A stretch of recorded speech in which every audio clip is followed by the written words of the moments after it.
morning, ladies and gentlemen, respected dignitaries, esteemed panelists, colleagues, participants, and friends.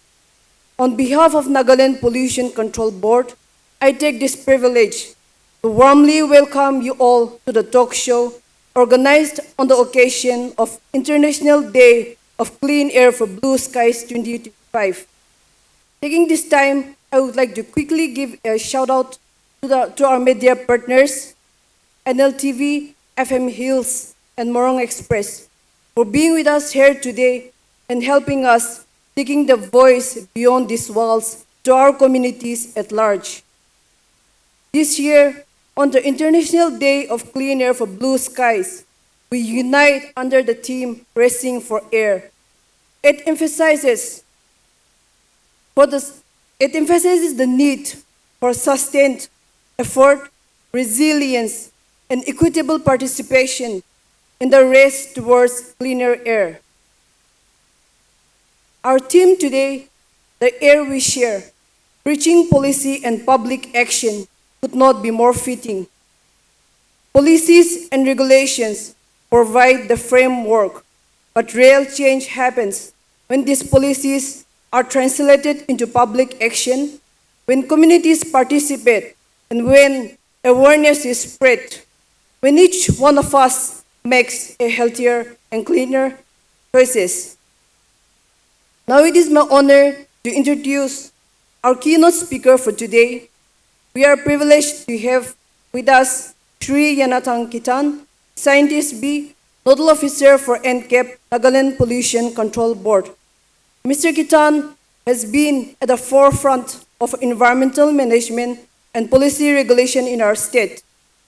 With his deep expertise, unwavering dedication, and years of experience in the field of environment, he guides initiatives and contributes significantly to the cause of cleaner environment. Please join me in welcoming Sri Yanatang Kitan to deliver the keynote. Good morning, everyone. Respected chairperson, esteemed panelists, officials, and dignitaries from various departments and organizations, teachers and students of various colleges and schools, and media fraternity.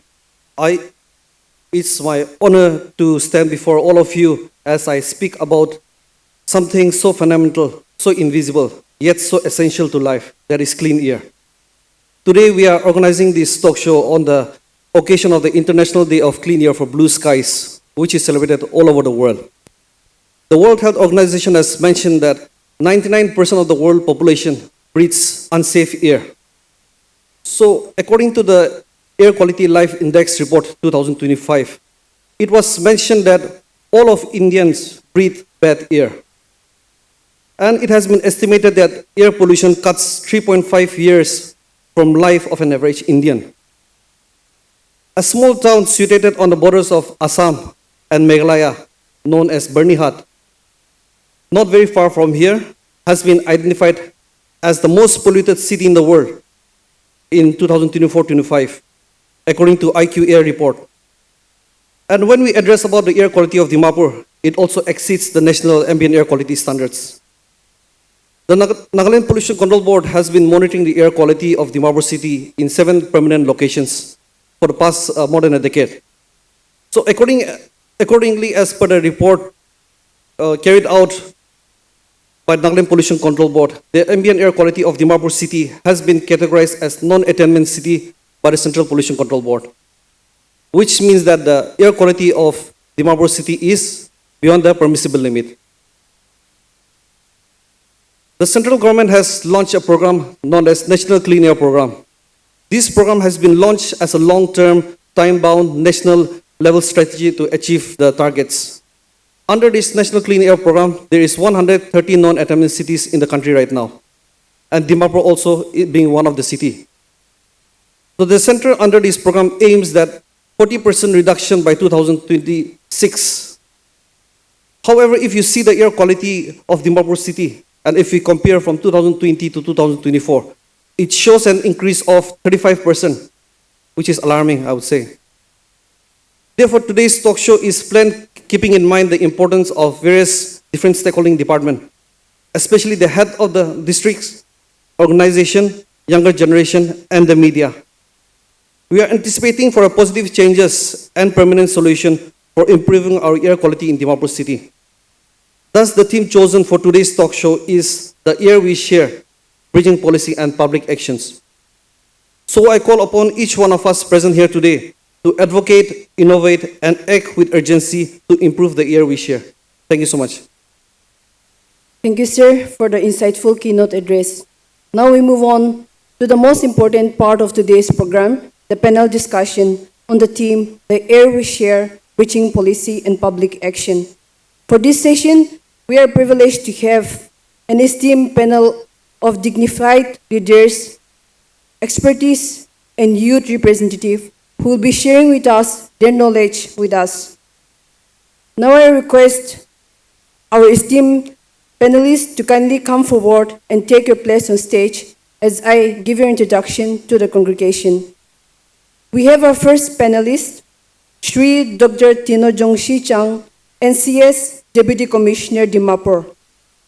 As a Deputy Commissioner, our sir has been leading key administrative initiatives in the district and brings with him vast experience in governance and public sector. His leadership and commitment to public welfare made him a strong voice in today's discussion. Next, we have Shri Dr. Yatovi Tuku, Chief Medical Officer of Dimapur.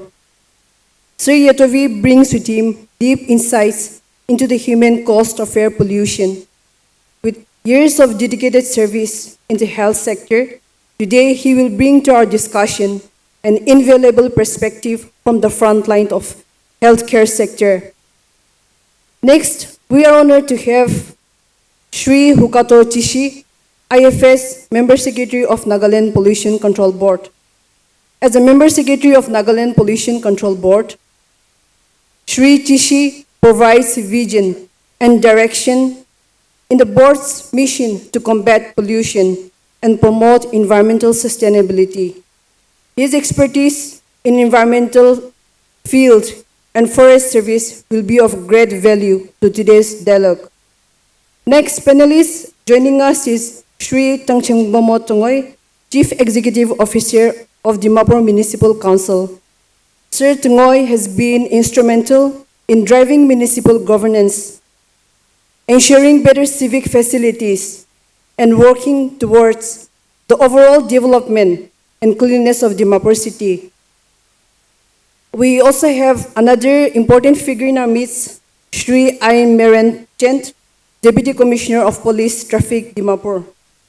With years of service in law enforcement, Shri Chent has been instrumental in upholding discipline and order in our society. His perspective today will highlight how law enforcement and collective responsibility of citizens can contribute to environmental protection. We also have with us a very dynamic leader, Shri Monchan Hamsoy, President of Team Better Dimapur.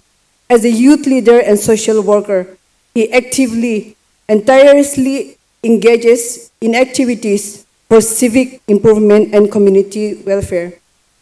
Last but not the least, we welcome Ms. Niketenyo Tapo, a Bachelor of Social Work student from National Institute of Social Science and Research. She will represent the youth voice and bring fresh perspectives on community service and social responsibilities of students.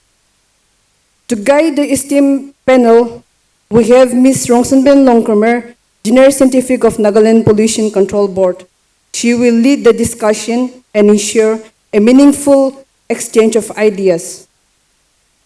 Respected members of the panel and participants, thank you all for being here today and welcome to the talk show under the theme, The Air We Share, Bridging Policy and Public Action, organized by the Nagaland Pollution Control Board on the occasion of International Day of Clean Air for Blue Skies 2025.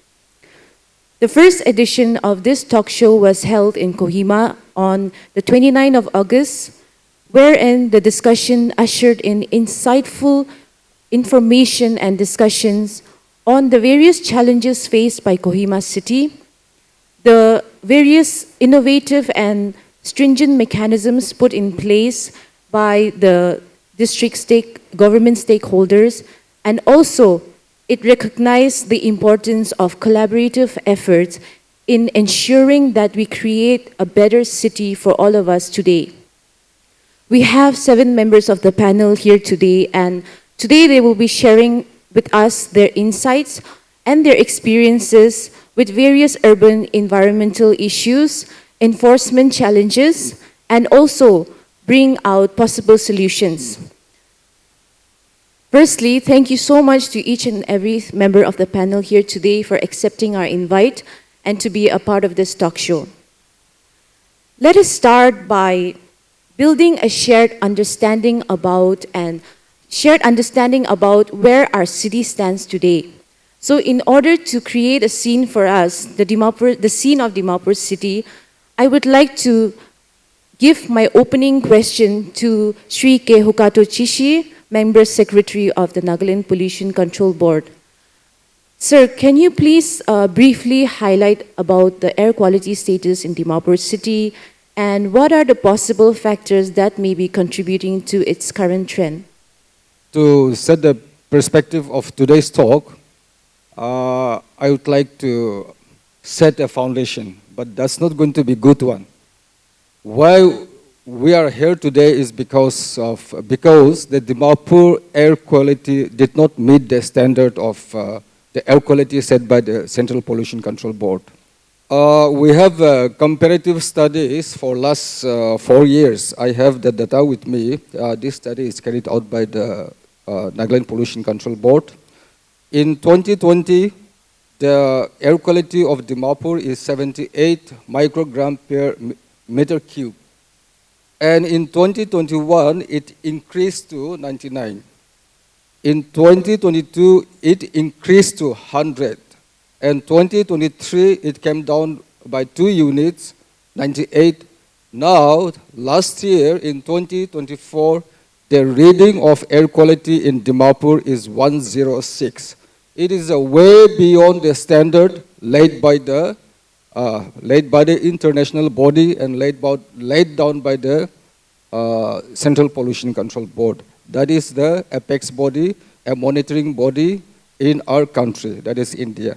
So we are so much, when we see the air quality of Dimapur, there is a lot to be done. And we have been, the Nagaland Pollution Control Board we have been reaching out to, especially the students, especially to the student communities, college as well as schools. And we are very hopeful. Having this panelist discussion, this is the second time. We had, as stated before, we had in Kohima last month, and this is the second talk show involving the panelists. We are hoping that something good will come out of this discussion. Thank you.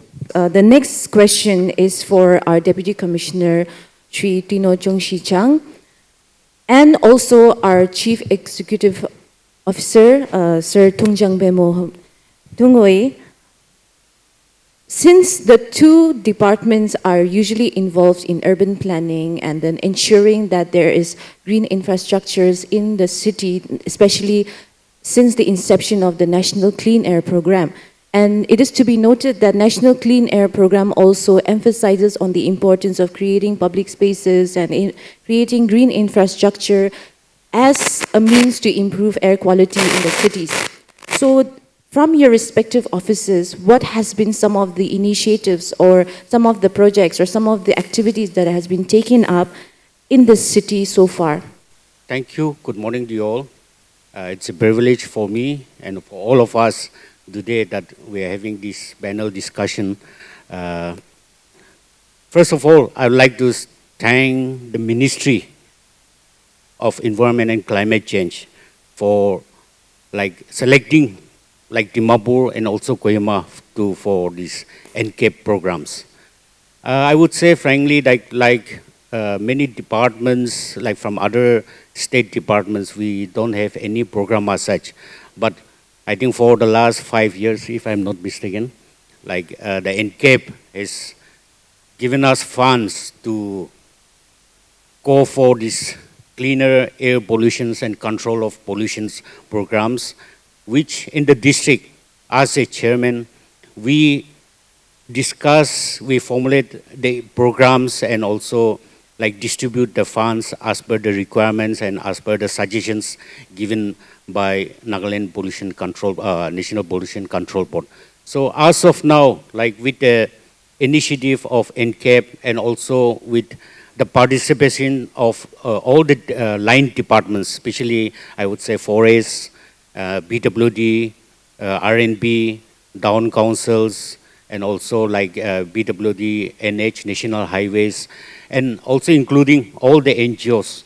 Like whatever fund is received, we give them, we distribute to them so that through their works, like especially if we look at the road sector, in Dimapur, especially the pollutions was because of bad roads and blacktop roads. So most of the chunk of the funds we give it to the road sector so that they maintain the roads, the blacktop in that area. And also like we provide awareness and also like NGOs, like we have the panelists like Team Better Dimapurs, they initiate and go for plantation drives, initiating by them and also with all the involvement of schools and other NGOs, and also especially the municipal and town councils. Together we can do a lot. We can do a lot to improve the air that we breathe. As far as the Dimapur Municipal Council is concerned, we are actively involved in identifying as well as mitigating localized air pollution, such as road dust, vehicular emissions, and we discourage the open burning of waste. And see, our strategies also include routine road cleaning as well as occasional sprinkling of water. And we also, Dimapur Municipal Council also have we are planning to develop a special vehicle with a water mist cannon, which will be used to curb roadside dust. So my dear, especially the student community, I want to appeal to all of you to kindly come forward.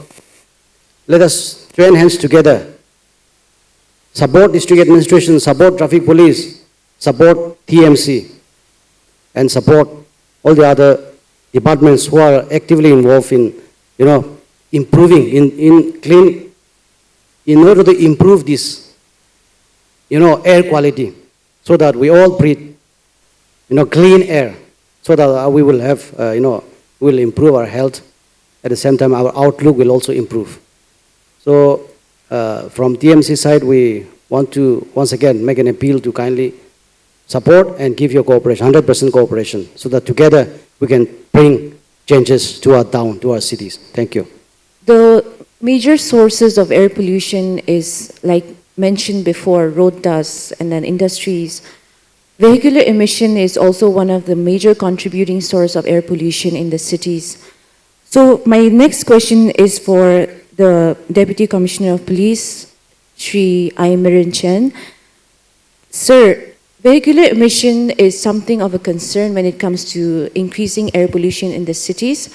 And as Dimapur grapples with increase of traffic congestions, and also because of the increase in vehicular population now in our city, what are some of the mechanisms or what are some of the strategies that have been deployed in the city to manage efficient traffic flow? To the civil society organizations who are present here and especially the student community who are taking a keen interest and participating in this program, I welcome you all and like to wish you well. You see, as per the question, the traffic problem in Dimapur is increasing by the day because of the increase of vehicle and because we have very less road. Connecting roads becomes a big issue when it comes to increase in the numbers of vehicles. Now, some initiatives with the purpose to mitigate traffic congestion in the city has been implemented to improve traffic flow, especially the one-way traffic at NL Road and the Eros lane leading to Kermal corridor, and the introduction of the improvised traffic management system at the two locations, that is in Holy Cross Junction and Nagaland. And especially the introduction and rollout of the auto rickshaw display card system, which has been put into place to regulate the movement of auto rickshaws within the city limits. So these are certain initiatives that we have undertaken, and in fact, in some narrow stretches of road, we have put up no parking signages so that the movement of vehicles are not restricted. So these are certain initiatives, and certain strategies are in the pipeline, like the installation of improvised traffic management system at two more locations, especially at Obinala and Deluxe Point area. And we have planning to set up NPR cameras at 4 locations, strategic locations, that is at Obinala, at Ragopan Junction, Purana Bazar, and Nagarjan Junctions. These are very crucial strategic areas of traffic choke points. So we are setting up these cameras, high resolution NPR cameras, so that we can monitor the flow of traffic in the areas. So these are some of the initiatives to be taken under the NCAP initiative, that is the National Clean Air Program. So these are in the pipeline, and it will be executed shortly. So another is the comprehensive plan on urban traffic decongestion, that is construction of flyovers or underpass, railway underpass, some minor flyovers, construction of certain connecting roads, and some approach roads, certain intersections which are identified as choke points. These have been highlighted to the authorities. So if we have roads coming out to counter the increase of the vehicles, then at least we can have a city mobility in a continuous movement. So these are all certain strategies that we have worked out, and hopefully let's hope that everything comes into fruition. Thank you. During the first edition of the talk show in Kohima, we've heard various valuable information from all the stakeholders that were present in the panel. And this question is for our CMO, who is present here today, Sri Yutovi Toku. During the first edition, it was made known to us that there exists a district sentinel surveillance under the National Program of Climate Change and Health in the state. And one of the district sentinel program is in Dimapur as well. So can you please highlight to us about what this surveillance is all about, and how does air pollution come into the mandate of the climate change and health program? Respected chairperson, team panelists, ladies and gentlemen, it's an honor for me to be present here amongst you to share about the impact of air quality and the health aspect. The Sentinel surveillance that has been established very recently, that was only about a year back, and what it does is the Sentinel is the monitoring system which links the climate change and the adverse health effects. Also, the surveillance is tracking and collecting the data so that the air quality or the climate change that has its bad effects on our health. So that is the center that we have just started, and maybe in the years to come and in the days to come, we will be able to do much more better so as to link this air pollution and the health effect that we all face in Dimapur, in our city. Moving on, before I come back to ask more elaborate questions and understand what are the health impacts of air pollution, I will go on with the panel and then we'll come back to that again. We have seen and heard about the voluntary works that the Team Better Dimapur has been doing in the city of Dimapur. Also, you have been collaborating with various stakeholder departments, various other civil society organizations, organizing cleanup drives, programs, initiatives. But for those who do not or may not know about what Team Better Dimapur is, can you give us an introduction of the organization and what was your vision and what are some of the things that you were trying to address or you are trying to address now? Thank you for this opportunity to be a part of this discussion. Well, today we're talking about something very serious, but not that serious that you should not smile. So I want you to smile and feel comfortable. Well, let me introduce my team. Our team is a community-based organization. The vision is to make Dimapur cleaner, greener, and healthier. Apart from the cleanliness and beautification drive, we also do social community services, like we organize children's home sports meet every year. We do involve in helping in medical thing, like we distribute masks, and we also give an aid to the victims of flood and accidents and fire accident. So our team, we are 18 core members, 30 members, and there are about 200 community members. So I might sound very ambitious, but our vision and the main vision and the objective is to make Dimapur the garden city. Thank you. The next question is for our youth representative, Ms. Nikutunyo. And it is important that we hear from the generation that will be inheriting the results of our actions today. So, Ms. Nikutunyo, as a young person living in Dimapur, how do you or how are your peers facing, environmental issues in our city, and what are some of the challenges that you're facing with pertaining to environmental pollution in our city? First of all, a very good morning to you all. I'm truly blessed and honored to be a part of this prestigious panel discussion. With regards to the question, honestly, we feel the impact of air pollution every single day. Like even while walking to the college, the air feels heavy with dust and smoke. And because there are fewer trees along the road, there is no fresh air to breathe. And most of us often suffer from headaches, coughs, and allergies that comes in from breathing the polluted air. And we are also seeing how the air pollution and the lack of greenery is making the weather hotter. In Dimapur, the summers are becoming harsher, and even institutions are forced to extend the summer breaks due to the rising heat.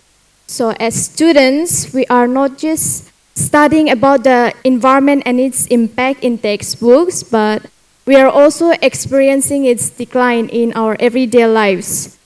So air pollution, it is not just about the atmosphere for me, but it is something that is shaping our health, our comfort, and even our education. So the impact of environmental pollution is going from bad to worse.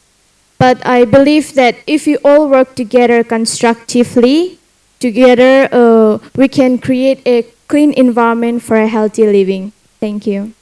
Sir Thungjang Bemo, you had mentioned earlier about discouraging the burning of waste in the cities, and this is something of an issue that a lot of people do not actually take seriously because we do not see the effect of inhaling, the smoke from burning of waste immediately. But can you please highlight to us what are some of the mandates that the ULBs have with respect to waste management and with respect to restriction of burning of waste in the city? To completely stop the open burning of waste is one of the most difficult tasks that we are facing as DMC, as urban local bodies. Let us speak in the context of our state. The Naga people, Mohan, I don't know, our mindset, we want to burn the waste. Instead of disposing it, see, we have a dump site. Dimapur Municipal Council, we have a dump site. And every morning, our workers, TMC staff, go to every ward, every colonies to collect your waste. So instead of, collecting the waste and keep it maybe in a collection point or maybe near your gate, at least we can do that. But instead of that, we like to burn waste, which is really, affecting the air that we breathe. It is one of the, sort of encourage in making our air pollute by burning of those waste. We follow the Solid Waste Management Rules 2016, but to strictly implement that is also not so easy. It is easier said than done. We are trying our level best to, work and at the same time implement as per the guidelines given. But our mindset is very important. Unless and until we change our mindset, unless and until we come to a point where, no, I will not burn any waste. Let us not burn any waste. The legal framework for solid waste management in India aligns and assigns specific mandates to various stakeholders, starting from the government stakeholders to every single waste generators. And when we talk about waste generators, there is a specific category of waste generators that is called the bulk waste generators. And the bulk waste generators involves the waste generators who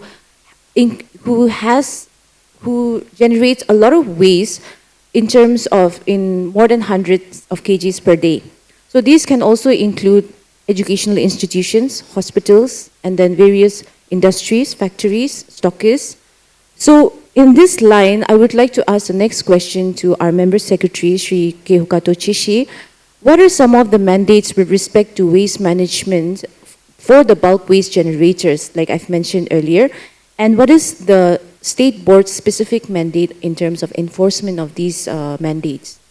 Today we are here to talk about air pollution, but we need to address the issue of solid waste management. Why? Because all this, because of unscientific management or because of not properly managing our solid waste, this contributes to air pollution. And in order to address this issue, we have rules and acts. And that act is, especially for the student, I'm specifically specifying out for you. Solid Waste Management 2016. And in this Solid Waste Management 2016, there is an institution or a department, 3 entities. One is urban local bodies. We call DMC and KMC. And in Nagaland, we have 39 ULBS, urban local bodies. They have a mandate to play. One is State Pollution Control Board. We are the State Pollution Control Board. We have organized this today's function. And the third is waste generators.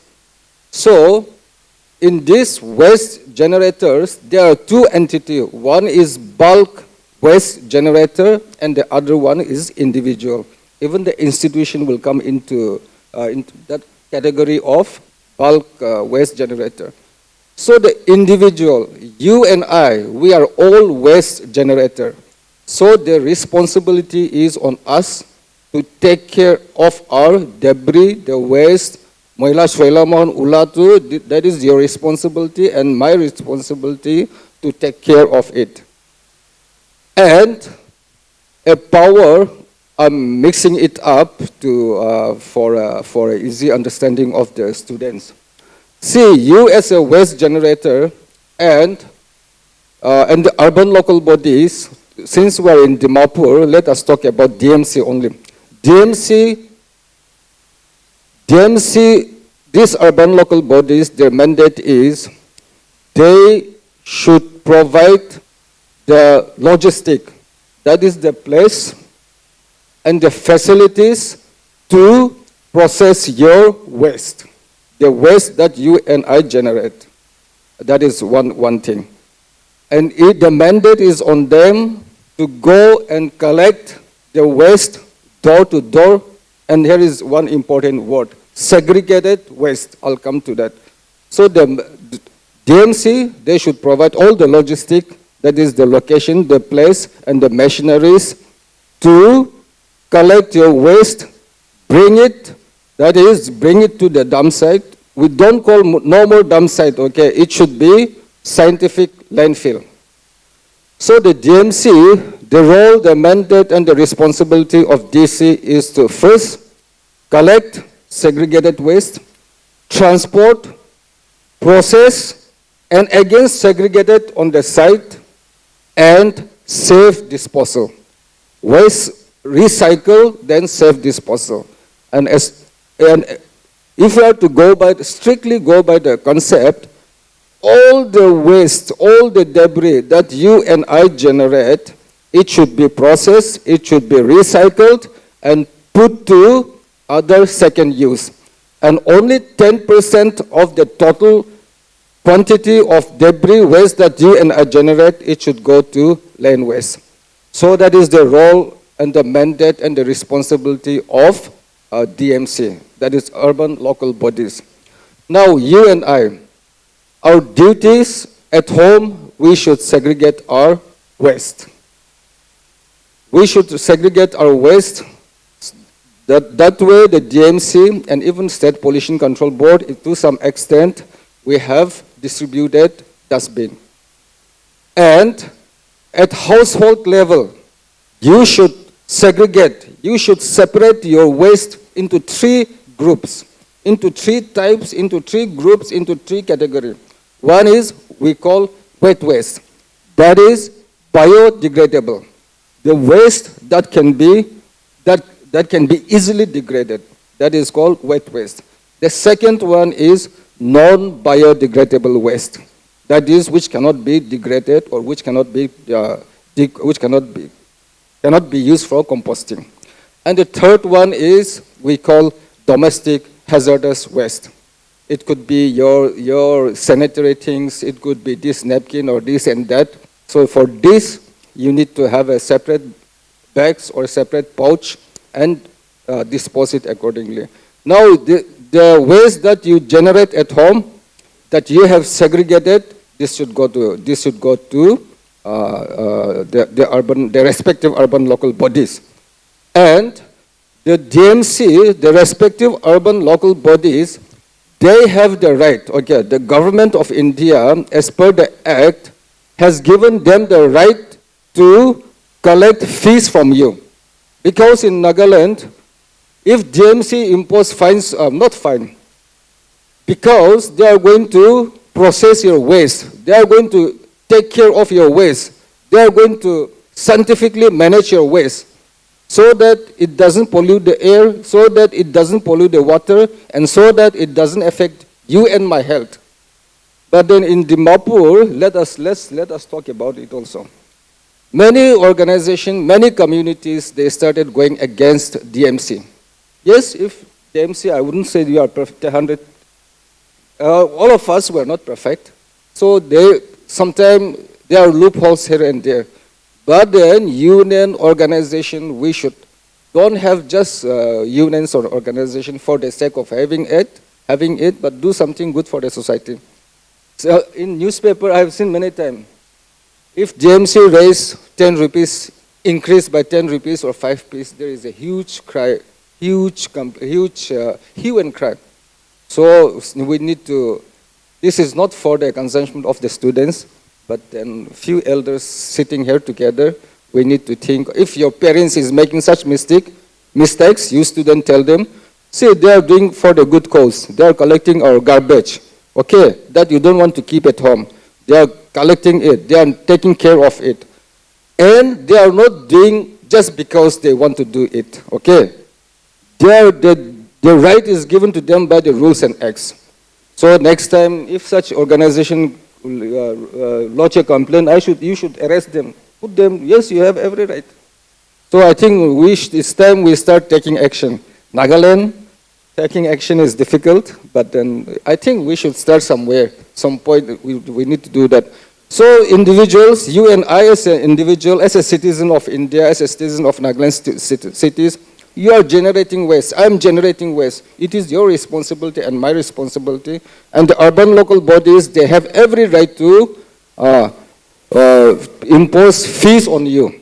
That is called, the principle is polluter pays. You and I is generating waste. That means if we don't scientifically manage our waste, that will pollute the environment. So in that sense, there is a concept called polluter pays. So that is the mandate, that is the responsibility and duties of, as a citizen, as an individual, you and I. And the responsibility of State Pollution Control Board, Nagaland Control Board is, we are a statutory body, we are a monitoring body. So if DMC or any urban local body does something wrong, or if you are not managing your debris waste scientifically, the government, the Constitution, the Act has given you power. Likewise, the Act has given power to State Pollution Control Board also. It is a statutory in nature. So next time if we write a letter to you, we will do follow-up. So that is, and second responsibility is authorization. All the urban local bodies, if you are managing your debris and your waste, you should take this one, authorization from the State Pollution Control Board. Till now, none of 39 ULBs, they have come for authorization. So I think we will start writing letter to all the urban local bodies. And the third responsibility, the third mandate given to the State Pollution Control Board is all the urban local bodies, they should submit the report to State Pollution Control Board. What is the quantity of waste managed in their respective ULBs? And what is, and how much of the waste collected is segregated, processed. Those data should be given to the State Pollution Control Board, and they are doing it. In this is, we have been following it very strictly on this. So all the 39 ULBs, they submit a report to, monthly reports to State Pollution Control Board. We compile it and we submit monthly progress report to Central Pollution Control Board, and we submit 3 months progress report, and we submit 6 monthly progress report to Central Pollution Control Board. Because in our country, every state, there is a State Pollution Control Board. And over and it at the apex is Central Pollution Control Board. The HQ is in Delhi, and this Central Pollution Control Board controls, manage all the State Pollution Control Board in our country. One of the factors that contributes to air pollution in big cities, in growing cities, is also construction and demolition waste, dust particles that gets emitted during the process of construction and demolition. In the city of Dimapur, it's slowly growing, and we can see large buildings coming up every now and then in every corner of our city. So what are some of the directives or orders that the district administration has also issued with respect to construction activities in the city? As far as these construction activities is concerned, see, as far as Dimapur, if you know, we don't have building bylaws. So that is the main issues like which we are also taking up with the governments, like in consultation with urban development departments and municipals. So I think unless we have these building bylaws, it is very difficult for us to monitor. And also, like we all know, like Dimapur, it was not a planned city, I would say, earlier. So there was no planning earlier when constructions and everything, this development matter has been taken up. So because of that, at present, it is very difficult for us also to monitor, but I hope one day government will come with this building bylaws, and definitely this will be monitored by the concerned departments, like on how to control like these demolitions and also construction of new buildings that will be coming up. As far as these issues like pollution is seen, like we all know, like every panels we are discussing on this, like pollutions. As far as Nagaland is concerned, I think we don't have any industries, but main pollution is because of this road dust and also like the construction going on, demolitions because of that things, especially the Mabur has been affected, like it's been mostly polluted.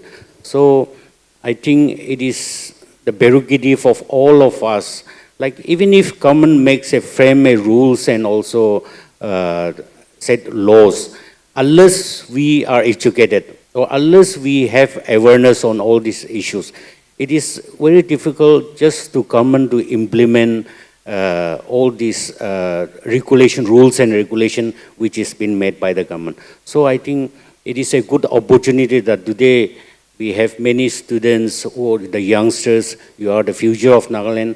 So if we have this understanding, I think definitely in days to come, this matter will be solved here. Thank you.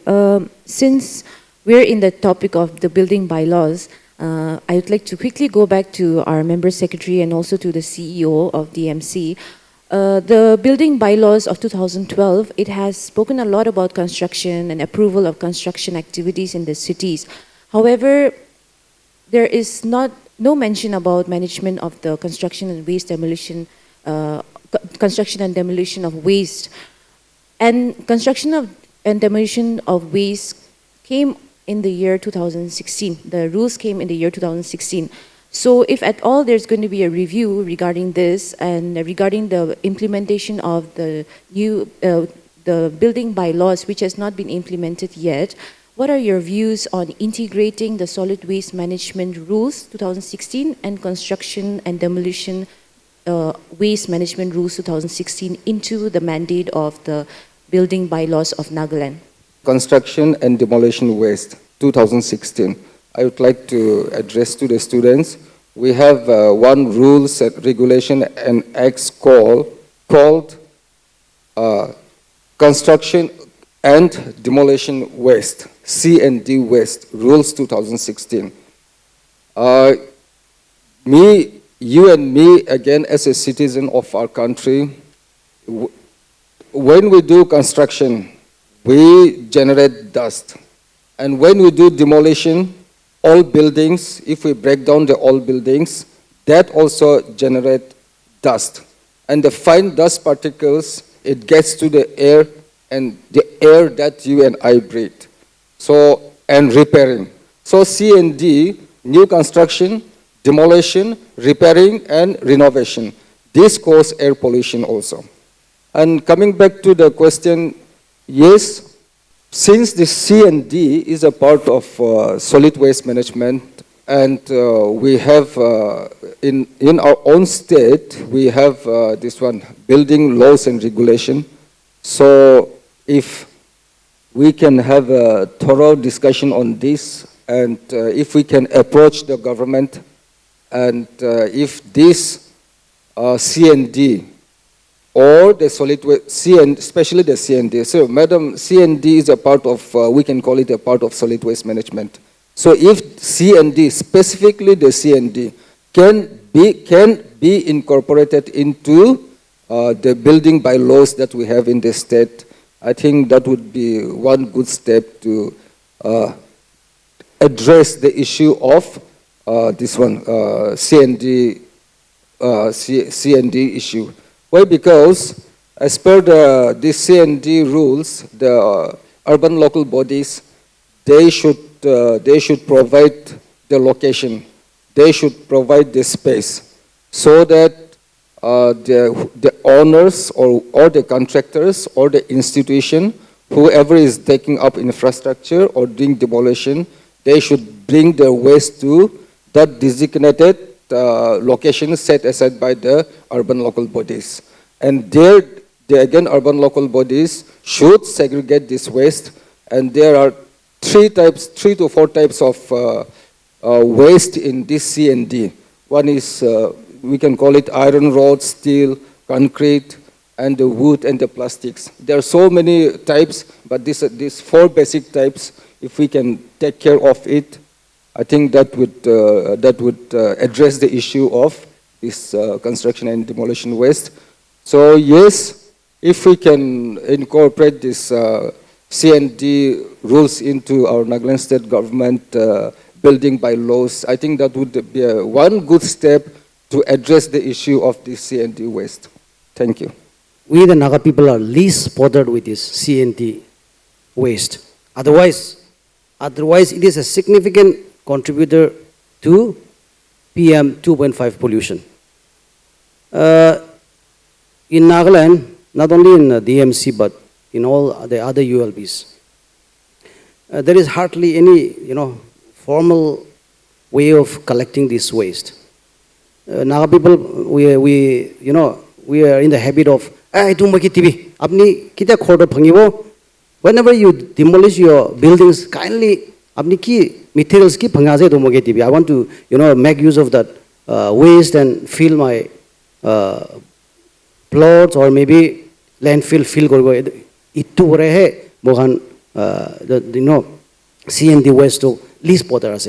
But we need to, as urban local body as mentioned by our member secretary, yes, we are expected to, ensure that the generators, if you are generating C&D waste, you should plan. It is expected of the ULBs, to ensure that you plan, how to collect, how to process, and how to, transport it to the dam site. So in order to reduce this pollution, we need to have proper planning. We have a Nagaland Building Bylaws 2012, which is yet to be fully implemented. And if possible, integration of this Nagaland Building Bylaws 2012 and the CNT, the Solid Waste Management Rules, if it is integrated, I think it will go a long way in helping us to resolve this problem. Yeah.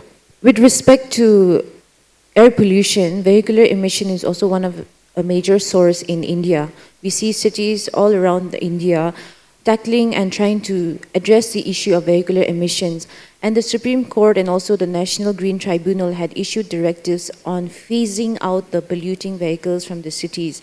So we do not have a clear idea of what the state or what the city of Dimapur is also looking forward to addressing this issue in the future, because it is just right in our doorstep now, as you've mentioned earlier, that you're facing problems with traffic congestion due to the increased vehicular populations.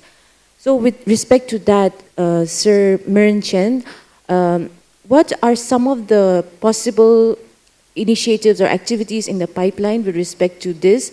And are you also looking to collaborate with the District Transport Office, or what are the other measures that you're trying to take up with respect to complying to the directives given by the Supreme Court and the National Green Tribunal? In the initial stage, the Supreme Court and the National Green Tribunal, they issued certain guidelines for phasing out outdated and old and polluted vehicles. But that was confined only to the national capital, Delhi, and new capital region, NCR. But simultaneously, this has led to the groundwork for the vehicle scrappage policy in the country. That is to scrape away the old polluting vehicles so that they do not ply on the road. But recently, the Ministry of Road Transport and Highway, they have issued a notification on the 20th of August 2025. And they have added certain clause with that the renewal and registration of vehicle that is more than 15 years and not exceeding 20 years So that clause has been inserted recently. So these vehicles, outdated vehicles that are non-transport vehicles, that is the private vehicles, they have to undergo inspection tests, fitness tests at inspection centers. So only after undergoing this fitness test, they'll be issued a renewal of registration. So that is for vehicle exceeding 15 years and not more than 20 years. So only if the vehicle passes the fitness test, it will be, the renewal of registration can be obtained. But there is a rider that the renewal charges will be double of the initial registration. So this is mainly done so to encourage scrapping of all vehicles. That will ease pollution, vehicle emissions. So these are the things taken up by the, I think, Transport Department, and they'll be inaugurating the inspection center very shortly. So these are done so with the purpose to scrap vehicles. So this will be in line with tune with the government's initiative on vehicle scrappage policy. So these are in the pipeline, and hopefully, especially private vehicles that are plying on the road, which are more than 15, 20 years, when every 5 years they'll have to undergo this fitness test. So if they fail, since they'll be scrapped out, I think people will start buying newer and environmentally friendly vehicles in the future. Now, when we look at the polluting vehicles in our country, especially, like we have vehicles that are used without proper maintenance, especially commercial vehicles. So these commercial vehicles, they have to, after the initial, the first registration, within 8 years, they'll have to undergo fitness tests every 2 years.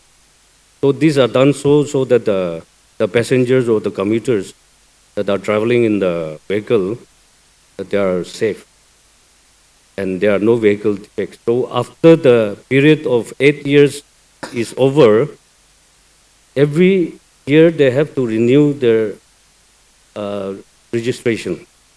That will be done so only after the fitness test is passed by these vehicles. So these are certain initiatives in the pipeline, and the department, only after all the proper mechanisms are in place, they'll be able to undertake all these measures. But I would like to, in the enforcement point of view, I would like to inform the student community and the civil societies that, see, we all have this attitude that this is my place, nobody is going to say anything. But we have seen that whenever any of our people, they cross the Nagaland gate, they become so obedient and so disciplined in traffic ways. So I used to get phone calls also. I don't have pollution certificate. Yati to Nagaland to kibi nukre. Yati to tam bishi mangi ase to niga koi. So we have to understand the present MV Act. The Motor Vehicle Act of 1988 specifies for a fine of rupees 1,000 and subsequent offences of rupees 2,000. But after the Amendment Act of 2019, it has been enhanced to, for the first offence, it is imprisonment for a term of 3 months or a fine of up to 10,000 or cancellation of license for a period of 3 months. Now, after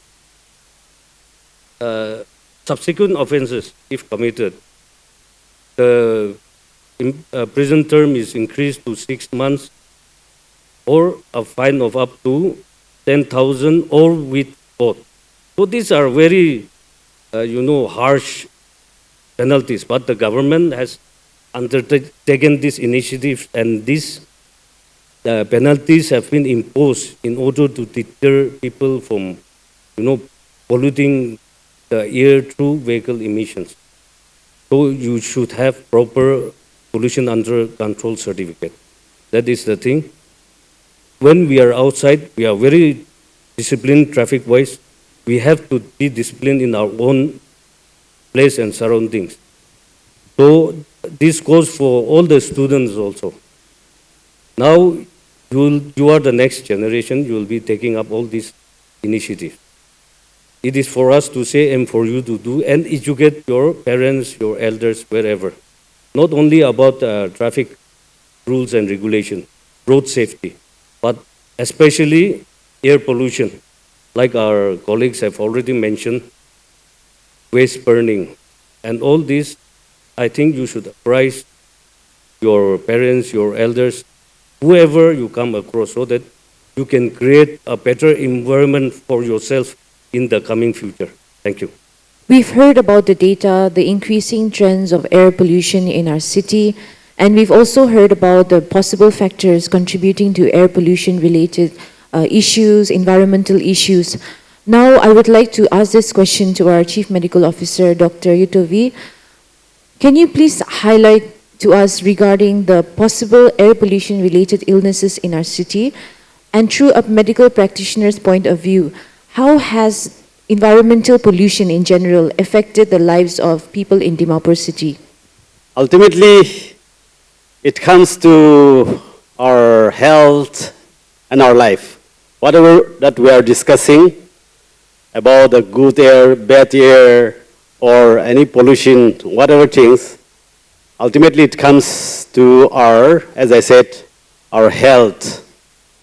So this air pollution and the air that we are breathing, even in our city, we consider the air quality that we are inhaling, so we call PM10, that is particulate matter, that is lesser than 10 micron per cubic meter. And when we say about PM 2.5, that is less than 2.5 microgram per cubic meter. So these small particles, which we don't even see, that goes into our system, especially the lesser particle 2.5 that goes directly into our lungs, into our brains, and to the bloodstream. It goes to our entire body, which causes all these problems like the asthma, bronchitis. Even in the long term, it can cause even cancer, strokes, heart diseases. All these are the things that is affecting us. So all of us should be very much careful. It is the personal duty also to take care of our health. So we should take precautionary measures like wearing mask and all when we go to the dusty environment. We should confine to indoors when the air pollution is very much worse. And we should also know the timing, like during early morning and late evening, where the air pollution is so much increased. We should stay indoors. And as I said, it is our primary duty to take care of our health, to seek early treatment. But when we go to doctors or clinics or hospital, that is when we have problems. But before having all these problems, it is always take preventive measures so as to take care of our health, to stay healthy. And before seeking all these medical attentions, we should stay healthy. And it is the responsibility of every one of us together and individually, we should give utmost care to our health. Before we move on with the discussion, I would like to quickly give an information. There is a box that is kept outside as you exit, and this box is called the Genius Box. And I would like to encourage every single student here, if you have any ideas or if you want certain changes that be brought into your city, you can please note it down in your papers and drop it in the box as you leave the venue.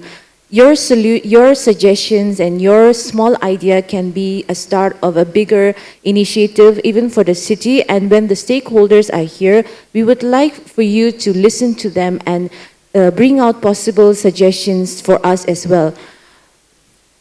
Now that we have mapped out the scenario of Dimapur city and we've understood what policies are in place, I would like to gently move our discussion towards the challenges that we face in terms of enforcement.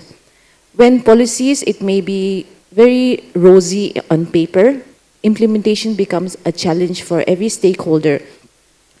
Regarding that, I would like to put forward the first question to our Deputy Commissioner of Police. Since your department is one department that focuses on enforcement and ensuring compliances with respect to obeying the laws in the city, and we've seen significant initiatives, like you've mentioned before, restriction of auto rickshaws inside the town on specific timings. We also have the one-way traffic.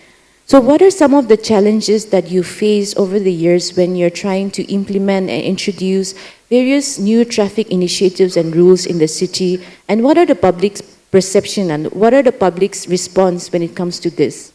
You see, traffic management is a complex issue and cannot be confined to a particular place or location.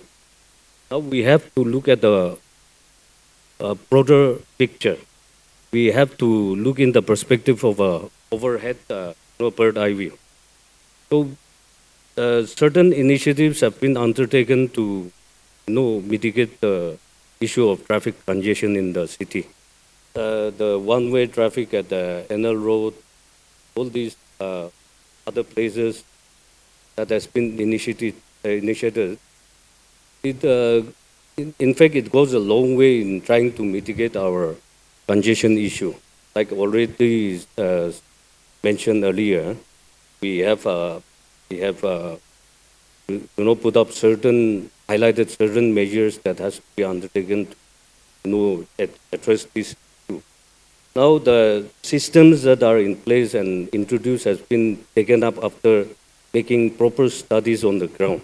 It may be inconvenient to certain section of people, but when we look at the overall perspective, the overall city mobility, so it has enhanced mobility to some extent in a continuous traffic flow manner. Because when the vehicle remains idle during traffic jams, it increases the carbon footprint in the atmosphere. So it greatly, affects the air we breathe. So these are certain measures that may be new for all of us. And every new initiative, it takes time for people to get accustomed and be familiarized with the system. Even for the traffic personnel, when we initially introduced all these measures, it was they were a little bit hesitant, and it took time for them to get used, familiarized with the system. But naturally, people, we tend to, make behavioral changes in due course of time. So when behavioral changes comes in, even at a later stage, it becomes easier for the enforcement team, the personnel, to enforce and then to regulate the traffic. So these are all, very duties may be very stiff for us, but then most of the time our personnel are being patient so that people will catch up with the new system, we can acclimatize and we can go forward in that manner. But the general public has to conform to the new rules and regulations. So ultimately, in due course of time, the new system has taken off and people have come to adjust with the system. So I think we can initiate more measures in the coming months or years so that our city, in the traffic point of view, becomes more manageable and more convenient for all of us. Thank you. Thank you so much. As Sir had mentioned, it takes time to get acclimatized to enforcements and new rules in the city. And the next question is for our Deputy Commissioner, Sir Tino Chongshi. When it comes to ensuring that various directives that you've given from your office or national level directives, like say for example, the ban on single-use plastic directives, all these kind of directives, how do you ensure that these are just not communicated, but then how do you ensure that these are being followed, and what are the strategies that you put in place to ensure compliance?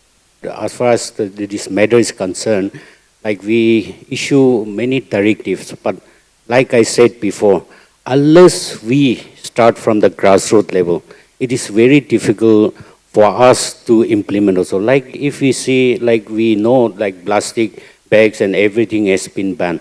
But Dimapur, if we see, it's a porous area. When we go for checking, like when we just started checking in one shop, the message spread to all the other shops who is selling. And when we go checking, we don't find even a single one. But in market, if we see, we find lots of these plastic bags still using by many shop owners. And we find out that this has been transported from our neighboring district.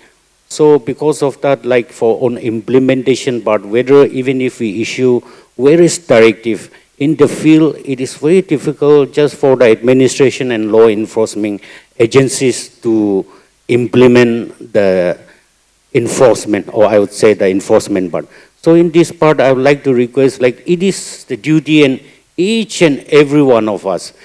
Let's not just give it to the enforcement agencies or the departments who is issuing the orders, but it is the responsibility of each and every one of us. Like if we really want Dimapur to be a clean and better place and also like pollution-free district. I would say like just technical part, it is very difficult. Like many students especially might be getting bored, but I just wanted to share, taking this advantage, a few examples which I have faced. Like before DC, I was ADC, and we all know like town council was formed only this last year. Before that, we administrator used to look after the town councils. And under Swachh Bharat from the municipal affair, they have given many like initiative. They have done many initiatives, like issuing like dustbins of different kinds where we can give segregate the biodegradable and non-biodegradable. But if we see it now in the town, we don't find even a single dustbin. When we issue, they just take it home, they give it to store some rice or some other items. Even we have put in the town, it doesn't last even one night, it gets stolen. So these are the things which we have faced. I think I would say to implement, I think we all of us has a responsibility, and unless we each and every one of us take that responsibility, it is very difficult for us to just keep it for to the law enforcement agencies or the implementing agencies to fulfill all these common directives. Thank you, sir. When it comes to enforcement and implementation, collaborative efforts really go a long way. And like Team Better Dimapur had mentioned earlier, Sir Monjan, that you've mentioned that you've been taking up various activities in Dimapur, and then your aim and your goal is to make Dimapur better. But we have noticed, and I've also noticed on your social media platforms, that you've also highlighted the despair of vandalism in our city in the efforts that we have taken, that you have done, and what that the district administration has done and various stakeholders have done. And it is something of a concern because it is a repetitive behavior that we're seeing. So with respect to that, in what way do you think that we can improve and such initiatives can be sustained long term and not be just a one-day thing and then people forget about it and there's no follow-up after that? So from your experience, what have been the most effective strategies so far? As a citizen of Dimapur, everyone has a role to play, and we have collective responsibility. It's not just the job of the DMC, it's not just the job of district administration, or not just the job of the administration, local authority, but we have a collective responsibility. But first thing, our Nagas are, very innocent. They are least bothered, actually, I say. Everyone is busy in their own household, everyone is busy on doing their own things. It's a lack of awareness, what I feel. During these 11 years of experience working with a team, I believe we should also have an awareness campaign. Have a collective responsibility about, not just about it's not just about, implementing things, but let them have the awareness of what is happening in Dimapur and what is happening in your life and what could be the problem to have. We as a human being and as a citizen of Dimapur, we are staying in our own place. Only more importance we are so lost in our own world and busy in our own thing. Ida Dimapur eman garbage kanina jama hoye pollution, air pollution hoye aro town da man letra. Why do we always blame the local authorities? I think you and me have a collective responsibility to work together as a team. I believe as long as during these 11 years of experience, there are so many NGOs and CSOs and local authorities are there. Everyone is fighting a single fight. The DMC is playing their fight, but they have their own responsibility. The district administration is playing their role, but they are in their own capacity. What I believe is that why don't we have a collective kind of a committee or a group together, like CSOs coming together, district administration coming in, DMC coming in, and we make certain enforcement of rules and regulation and sort it out thing. And we find out it's such a mechanism that, the vandalism of our saman bhangai dia khan idon hui khan kumti hobo na, or whatever we are beautifying, people don't have that awareness. See, for an example, like we did a vertical garden where we made a vertical garden. So vertical garden is like they think that oi kibekta sundar jaga banaise eta to hoise, but behind that there are a lot of story. It's for the protection of our own nature. It's for the clean air. Mohan idu vertical banaise gole to clean air pawo karne mohan idu banase. Idu isina awareness nai. Any banaise ni bhabe. Alwi, like I said, mohan naga manondo we need a lack of awareness as a. I think if we should have certain kind of a campaign, like awareness campaign, how to keep your city clean, how to be more responsible, how to be civic sense to cholawa lage. Idu bhavana koshikle bhal hobo niki, because mohan to bhabe dress bhal lagabo aro gari khan bhal thakibo aro ghor bhal thakise bole to hoshine ki bhabe holbi. No, it's not like that. It's not like that. We need to be more concerned towards our society. We need to be more concerned about, what can you contribute to the society? Like our organization, like our team. Team Better Dimapur has a group of people. We are volunteer. We belong to different professions. Some are lecturers, some are government official retired, some are into education departments, some are fashion designer, some are into waste management, some are into photography, things like that. Why don't you join with us and, maybe we can do something for the city. And together, most importantly, I'm repeating this again and again. Like I said, everyone is fighting a single fight. So let's make some kind of a group or community or some kind of a, executive board or something like that, so that we can sort it out and, find a mechanism to improve the quality of the air in Dimapur. Thank you. I think the central theme of today's conversation is collaborative efforts and then encouraging each other and involving each other in our initiatives.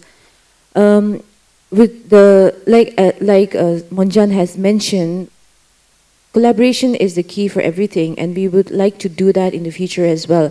But I would like to put forward this open question to all the members of the panel here today.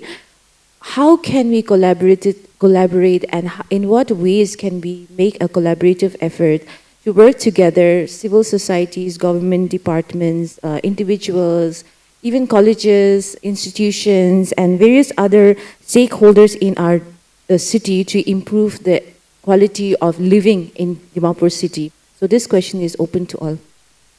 See, in Dimapur, we have so many, active social activists, or we have so many civil society organizations who are really active in helping our city so that we breathe clean air. For example, Air Alliance, and we have our champion, climate champion, NYCC climate champion here with us, Boga Rachil. They are really trying, to bring together different stakeholders like district administration, police, like Dimpeda Dimapur, DMC, and other active departments, CMO. So we are trying to bring all this together, a type of convergence where we work together and bring changes to our city. For example, let's say, let us all close our eyes and imagine for a minute or for a second, imagine Dimapur, a place where we have a separate designated cycling lane and separate lane for vehicles, and where we can see small parks all around our city where our children can play, where we can have child-friendly street across the neighborhood. Imagine how beautiful it will be. We can all do it together. If you only depend on DMC, if you only depend on, like mentioned by Mr. Monjan, district administration, police, no. We need joint effort. It's a teamwork. So once again, I appeal to each and every one of you, please come together, support us, so that we, we can make a difference. Yeah. Like I said, we have, like supplementing our CEO, like we have many experts here today. I know Madam Tangi Manan, she is a retired IAS officer, and like she always been a champion on dealing with all these things when we meet, like especially this related to air pollution and also the waste management. And other members, I don't know personally, but I think they are all expertise. We can always take the advice, the expert. As a departments, we are always ready to help you. We are there. We can converge from different departments the funding sources. And as a fellow citizens of Dimapur, I think we can all come in together. And if we really want to change, and if we want really Dimapur to be a clean and pollution-free state, I think each and everyone has to involve, take part. It doesn't mean like one individual can what to say, but the small thing which if each and every one of us can contribute, I think definitely we can bring a change, and like this forum can be a game changer for for Dimapur district, especially in clean air pollutions. I know like India, I just wanted to say this, we all know like Mahatma Gandhi has two dreams, that is free India and clean India. And before he was assassinated, like in India got independent. But clean India was, he could not fulfill. So like in 2013 or 12 to 13, the Indian government launched the Swachh Bharat missions, so that before his 100th birthday, India should be clean. That is the main objective. And today, like after 78 years of independence, we are still struggling to be a clean air pollution-free district. So I think it's high time for all of us to come together, work together, so that the main objective for the future of our generation is achieved here. I would like to give my little inputs in this open discussion. I would say NCAP is the perfect example why we are here today. The policymakers, they realize that many different departments, many stakeholders, they should come together to achieve or to meet that particular objective. So now, this air pollution, to address this air pollution, so many departments, so many stakeholders, they have come together and they are working towards achieving that objective. And the objective here is clean air. So, yes, in any objective we set, if we all come together and if we all work sincerely towards achieving the dream, if we are dedicated, if we are diligent, you just do once, give it up, that's not going to achieve our objective in any way. Why? Because in Nagaland we are we are good at inauguration.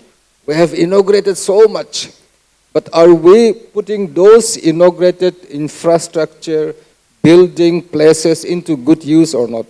We just do inauguration and the next day we forget. So our approach is, yes, sincerity, dedication, and very diligent. The approach should be that. And this NCAP, a very perfect example to obtain a clean air in Dimapur. There are many different departments, Air District Administration and the police and DMC, the Municipal Affairs and Urban Development, the forest, they are not here with us, but again, roads and bridges. So there are about 7-8 districts, all collaborating with each other to meet this, our objective, that is clean air Dimapur. Thank you. Like during the introduction of the improvised traffic management system, many people said,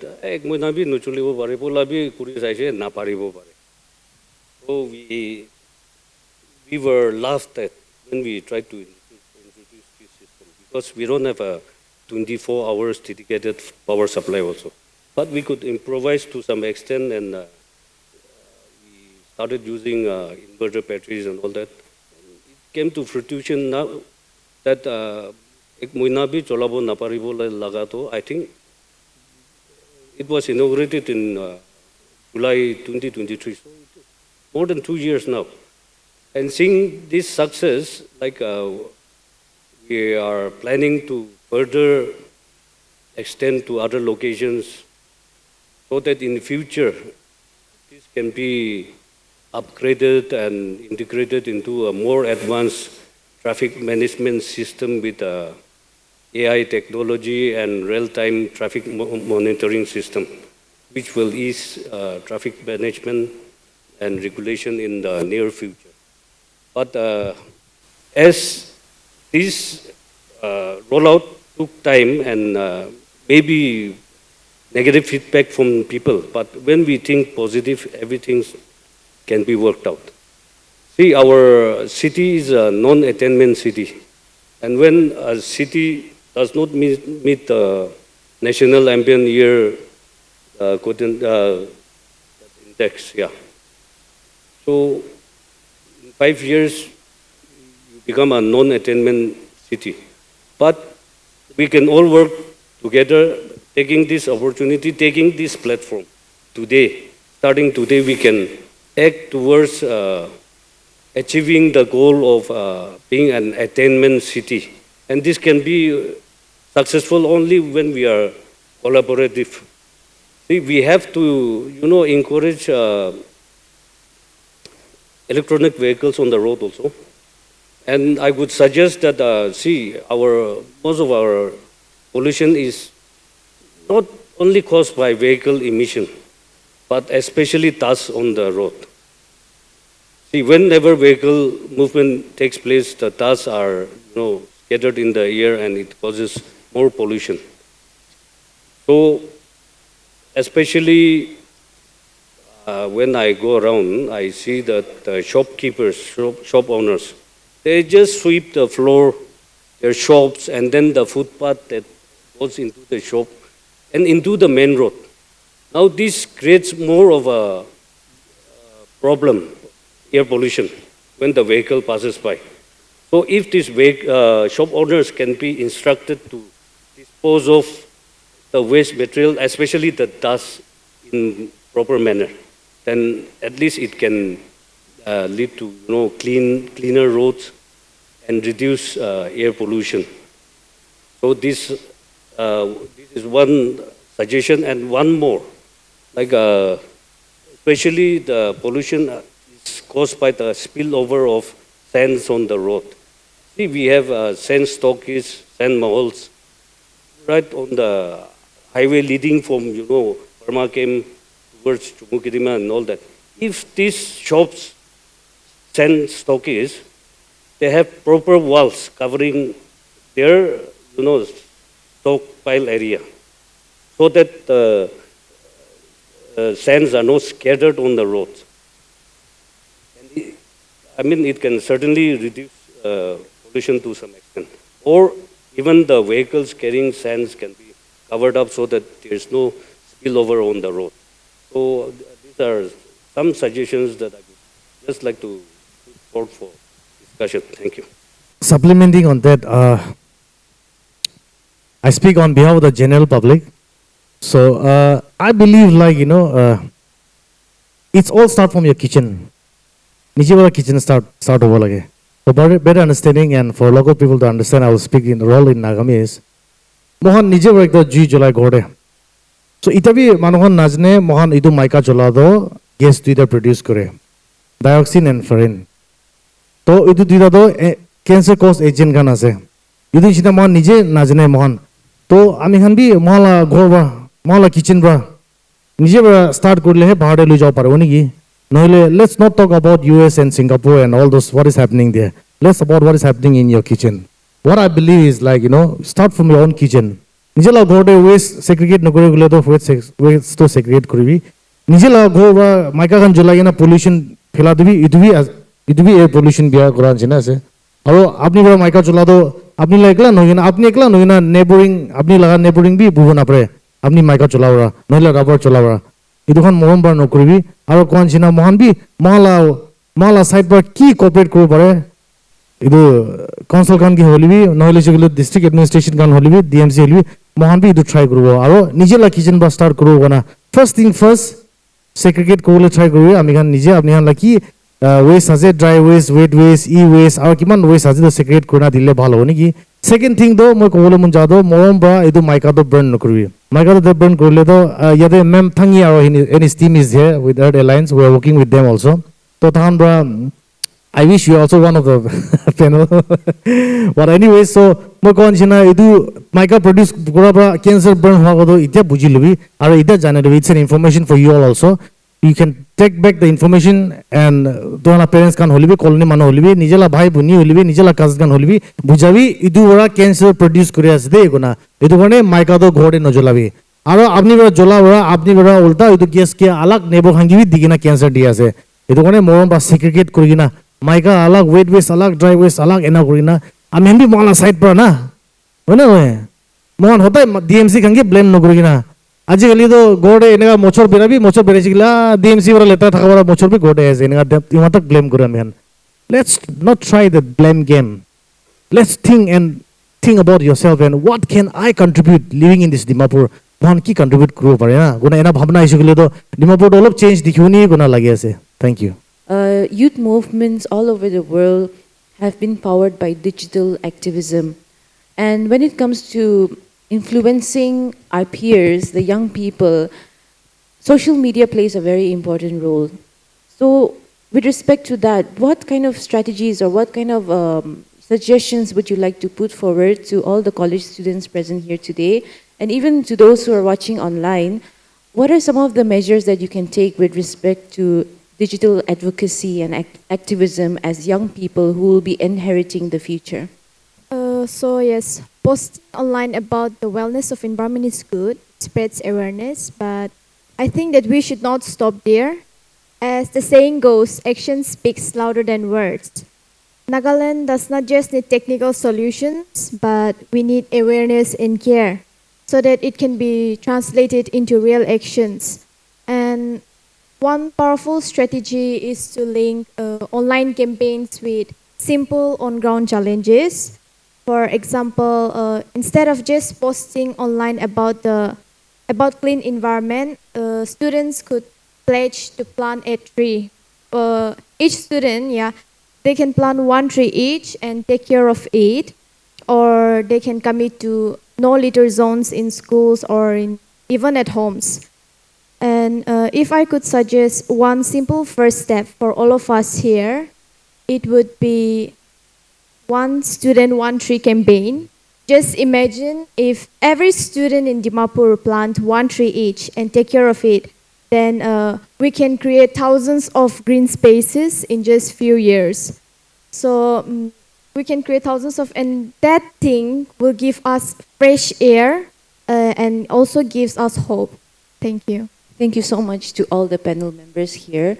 I can give time for maybe 20 to 30 minutes for an open discussion, Q&A session from the audience here today.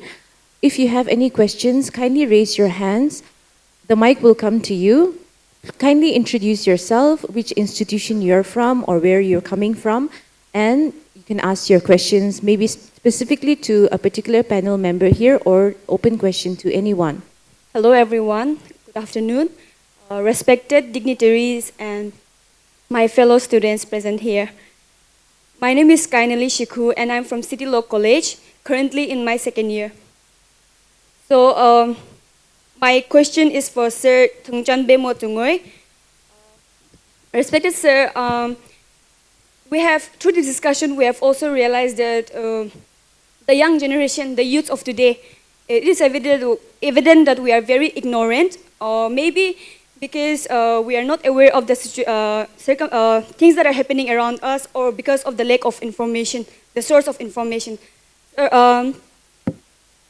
Sir, my question to you is, to your assistant department, can you please give us an insight of the initiatives that the DMC has been taking up for the year 2025, just to make the students or the people around here aware of the things that you have been taking up, and also the initiatives that you have been taking to improve the standards of air quality.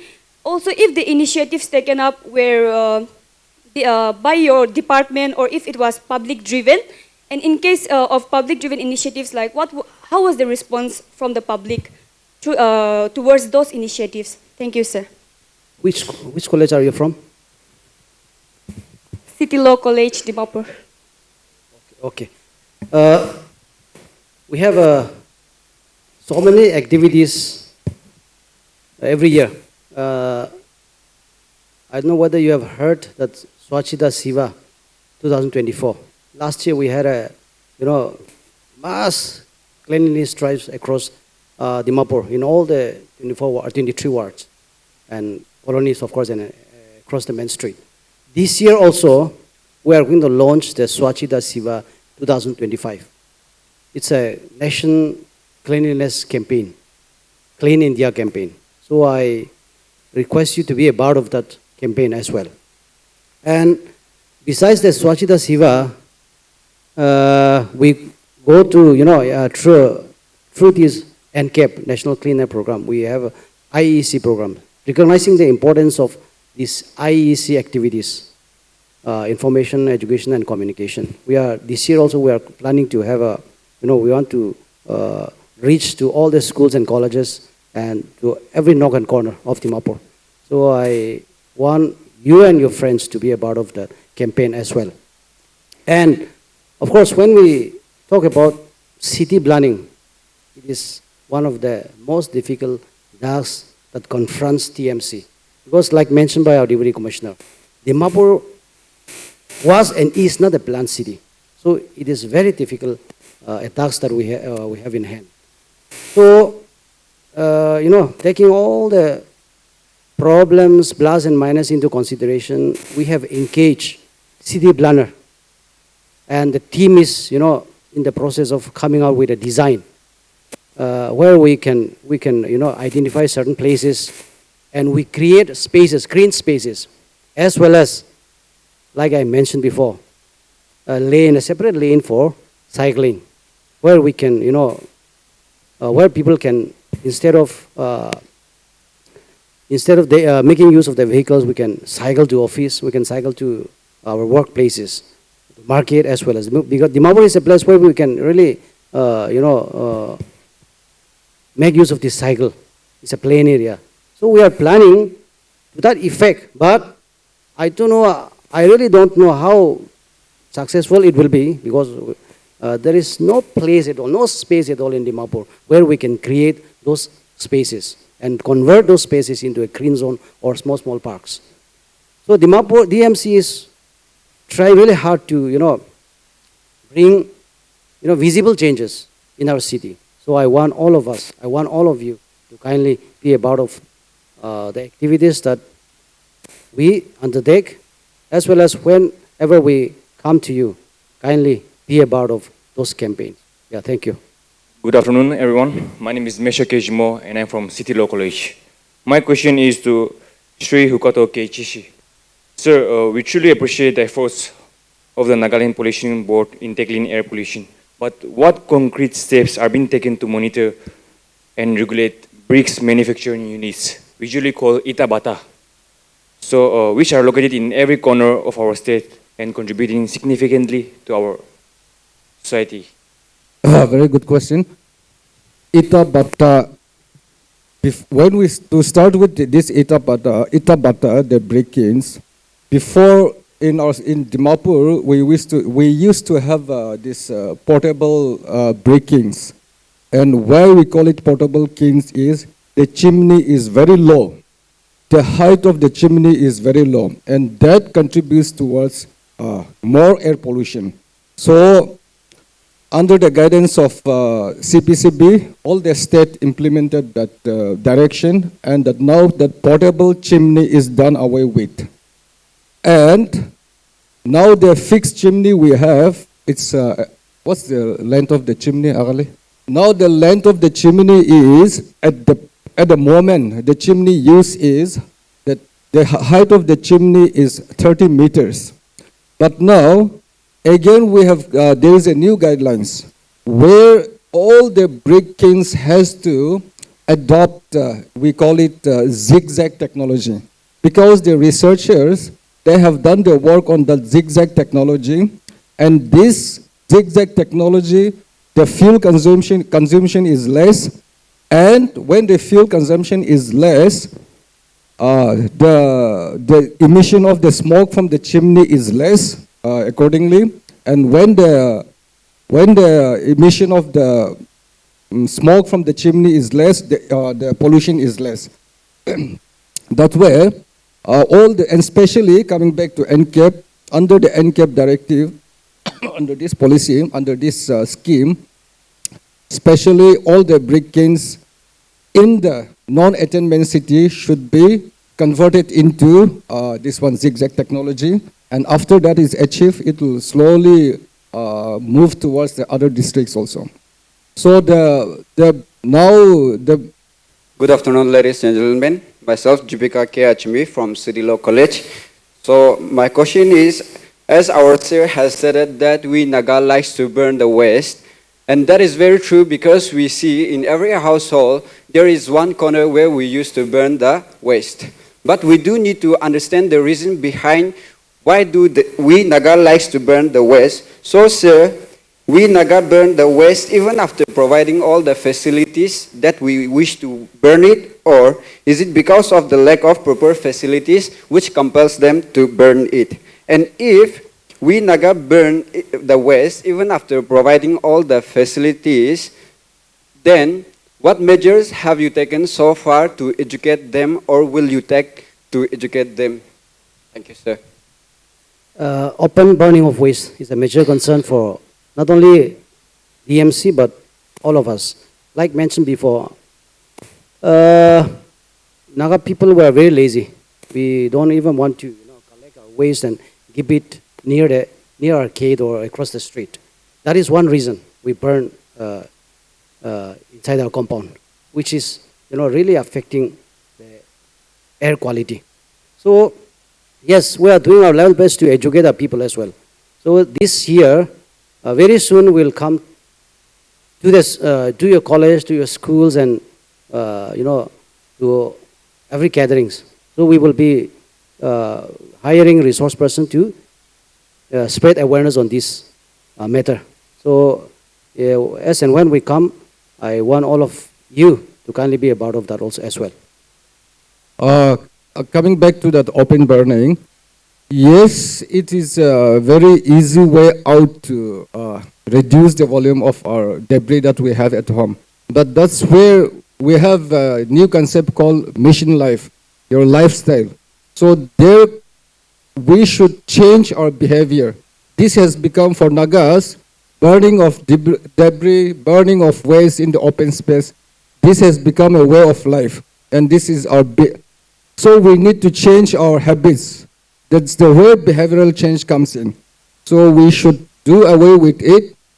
Plastics and others, you give it to the recyclers or give it to the proper authority, that is DMC.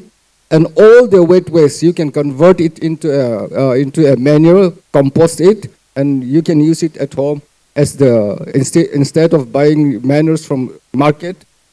All the wet waste, all the leaves, all those other degradable waste, you can convert it into a compost and use it as a manure at home. That's where our lifestyle change comes in. Thank you. My name is Madhani. Basically, I'm from Jumukadima district.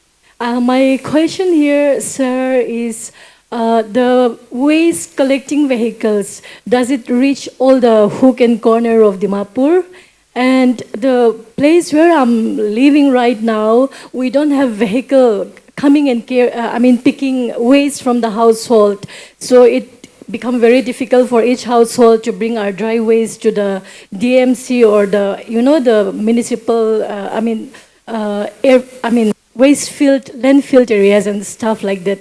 How can we solve this problem, not only in Dimapur district, but in Jumu and other districts of Nagaland? Yeah, this is indeed a burning issue for DMC as well. See, in Dimapur, our roads are very narrow, especially in those places where vehicles cannot go. We find it very difficult for our staff also to reach there. So what we do is we identify certain areas where those places we call it collection point. So we urge the residents, we urge the people to keep the waste within a specified period. Timing. We give timing from 5 a.m. to 6 p.m. 6 p.m. to 5 a.m. So that when the vehicles, DMC vehicles, go to that particular place, they can collect and transport it to a dump site. But like I said, maybe your place may be far away from the main street. So those areas we are finding it difficult. So coverage is also less than 70-80%. That is where we are, where areas where we are trying to improve. So hopefully, with the small vehicles where we are asking the government to provide, with the smaller vehicles, I think the narrow roads we can reach those areas as well. So let us hope for the best. Yeah.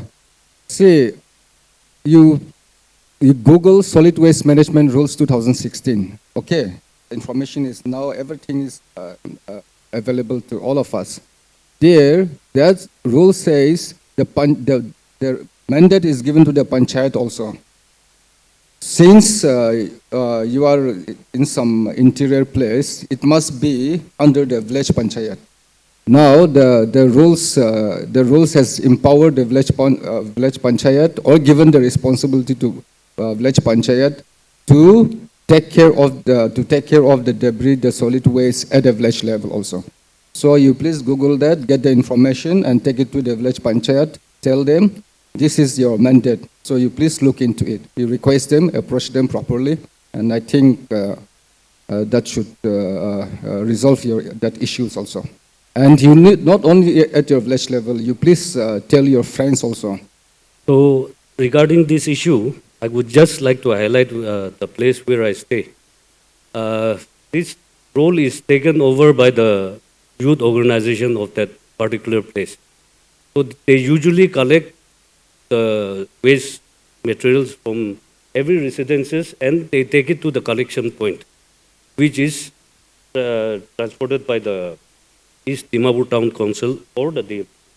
So that as our colleague panelist has mentioned, the thing has to be done with the local authorities. You have to apprise the matter to the local authorities, and as a youth, I think you all should take this initiative to get up early in the morning. It might be difficult for you, but when you keep on doing that, it becomes a lifestyle, and it's healthy for you also. So you will be doing a great social service. So the youth should be involved in this so that tomorrow will be a better place for you, for the air you breathe, for the environment also. So if you can do that and take it to the collection point, it is for the authorities to take care of. We can't expect the government agencies to come to our doorstep. So sometimes we have to assist in all these measures. Thank you. Here, when we talk about this collaborative or collective effort, this is the best platform, I guess. So here we have all the administrative heads where we can do something for the public and enlighten congregation here, especially the students. So we should be the change agents of change. Once we go back home, our home, that should be the first place where we make little change. Then in our classrooms, maybe in the school or colleges, or maybe in our churches where the youths are gathered, and all of us together should bring some change. That little thing that we make today will bring a better environmental and everything that is good for our health and for our life. A little example is I always carry my mask. So I hope you all do that. That is the little step maybe. So whenever we go outside, when it is very dusty, it's always good to put on your mask. So these are little things we have to do. Whenever we do, as I said, maybe for exercise, this and that, maybe sometimes when it is very dusty, air quality is not good, maybe we may confine inside our home and do such things. We should eat nutritious and healthy diet, lots of vegetables and fruits, drink a lot of water. This will keep our health in a robust state. So that's what I want to suggest. I also want to put for certain maybe homework to the traffic department.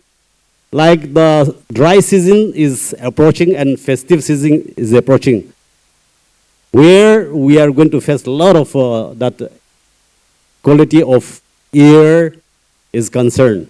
So whenever in the past we have seen some like odd and even that vehicle usage of vehicle, that was only for the traffic congestion.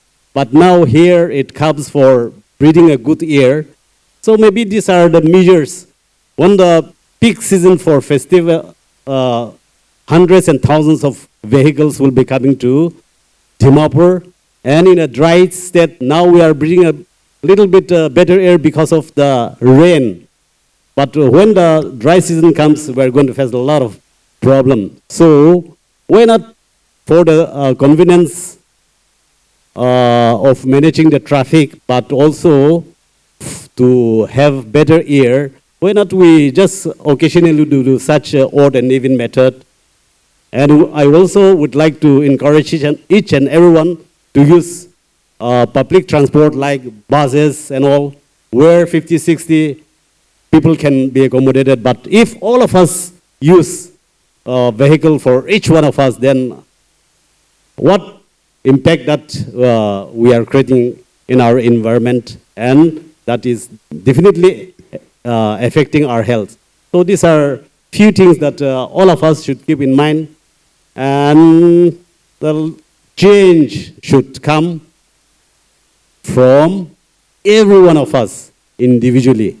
Why depend on others, blame on others? If we do something a little bit, I think that is the best way to start with. Thank you. Hello everyone, my name is Ainla and I am from 90.8 Hills FM, Dimapur's first community radio station. And I have a question for Sir Dongchang Pemo. So everyone here, I'm sure we have seen waste being dumped along roadside, main road. I'm talking about main road right here, and I've also seen DMC doing their part every morning, collecting the waste being dumped on the roadside.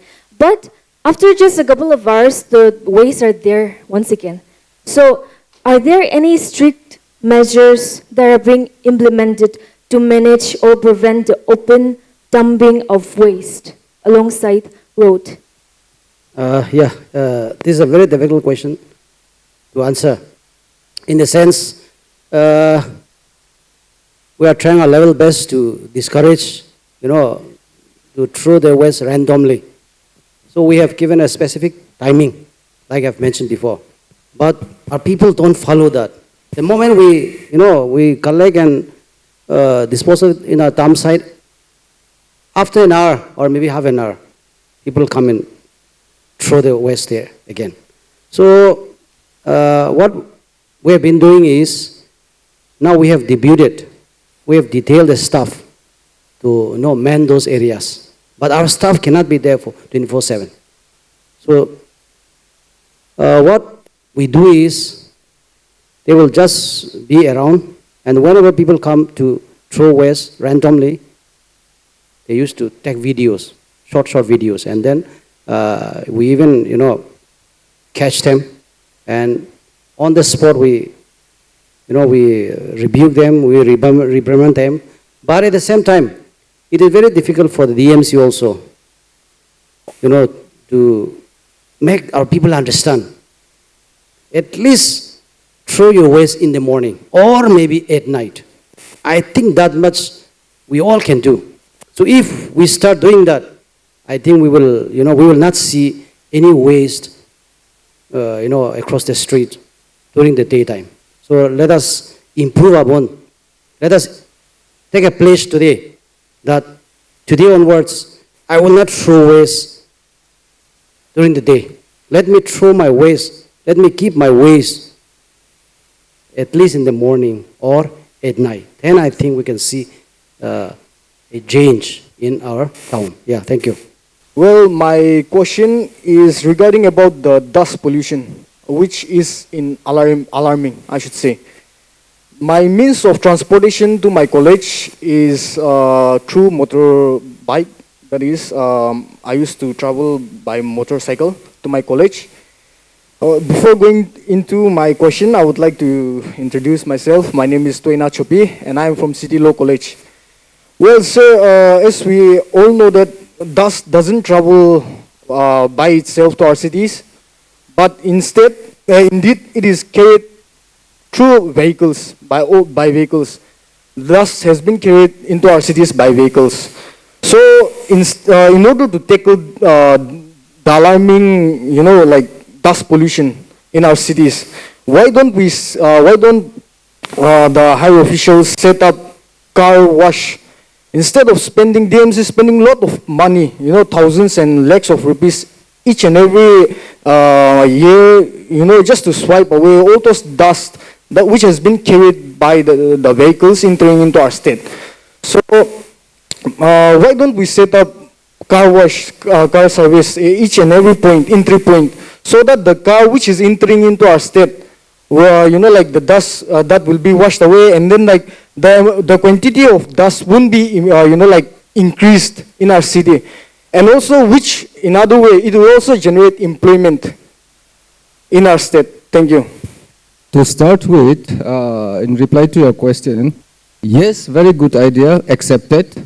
But think of it, we have 2 points entering Dimapur, one new field, one new check delay. Maybe, in a very conservative estimate, maybe 500 vehicle comes into Dimapur. Do you think it's feasible that we can have a car washing machine, car washing space in that 2 places? First point to ponder, first point to think. Idea is good, but practically is it possible? Practically is it feasible? You please think over it. Second point, I think that dust that is being generated in Dimapur is more than the vehicle bringing the dust particles into Dimapur. Why? Because In Dimapur, we don't have, the roads are in bad condition. And unless we have a roads, pavement end to end, even if we have a good road, the both ends are not paved. When the vehicle plies along that road, there will be always a dust generation. So, point is noted, yes, dust particles, because in Nagaland, especially in Dimapur, in Dimapur we call it economic, the only where the economy is good, but then honestly we don't have any industries in Nagaland. So the air pollution, the two factors that is contributing to air pollution is road dust, the dust particles in the air, and the vehicular emission. So if these two issues can be addressed, yes, we can have a very good clean air in Dimapur and in Nagaland. Your point is noted, very good, because we have discussed that issue especially for those trucks carrying sand from Assam to Dimapur. Forget about the other vehicles entering Dimapur. Only the truck that comes into the Dimapur carrying the sand. Even that is not possible. So if you think of creating an infrastructure to have a car wash every day, the passenger will have to be stranded there in the gate for about 7, 8, 10 hours a day. So practically not feasible. Point not noted. Concept is good, but then to me that is not applicable. Thank you. Good afternoon, everyone. My name is Vishali Sakamo. Currently, I'm doing my Master of Social Work in Northeast Institute of Social Sciences and Research. I have one question for Shri Hukato Kechishi. Sir, despite lots of challenges that are faced by the NPCB, I want to ask one question that is like, to what extent have the target of the NPCB been achieved so far? Target in the sense, State Pollution Control Board, Nagaland Pollution Control Board, as I said before, the statutory, our board is statutory in nature. It is a regulatory body, it is a monitoring body. So any industries, they are violating the environmental norms, that's where we steps in. We tell them, okay, because of your action, because of your manufacturing unit, because of your industry, you are violating environment. So either you take the remedial measure or we will give you a show cause notice for shutting down of your industry. Since we don't have many big industries, till we have not come to that point. But then yes, few stone crusher units. In this past 10 years, we have shut down 5, 6 stone crusher units. We have made them to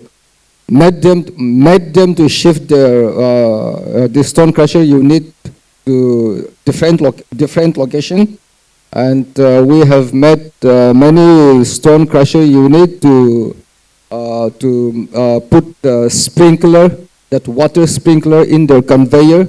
Because when you do the stone crusher, they need to crush down the boulders into pebbles. So, and those pebbles are carried over by the conveyor. Okay. So if you are sprinkling the conveyor, there is less generation of dust. Because if you wet the belt, that conveyor that carries the pebbles, then if it is you make it wet, then the transfer of dust particle into the air, it minimizes, or practically it is zero. That's what we are doing. Second point is, because the state being a less industrial state, we don't receive much application for CTE. We call it CTE and CTO. Any industries, whoever wants to establish an industry, they will have to take 2 certificates from State Pollution Control Board. One is CTE and one is CTO. CTE is consent to establish, and the CTO is consent to operate. Okay.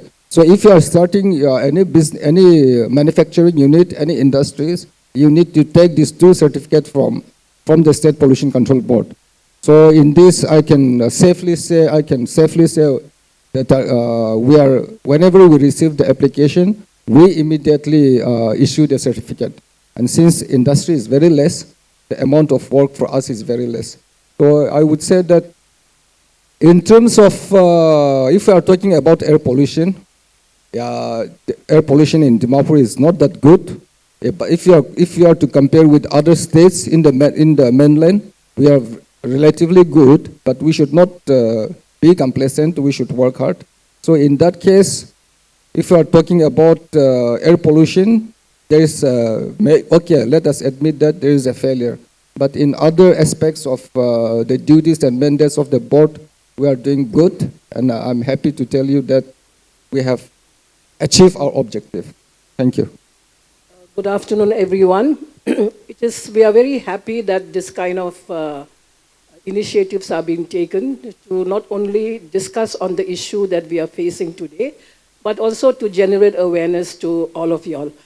By the way, I am Thangi Manan, a retired bureaucrat, and I have been working in the field of plastic pollution, and I have got an organization called the Earth Alliance Nagaland.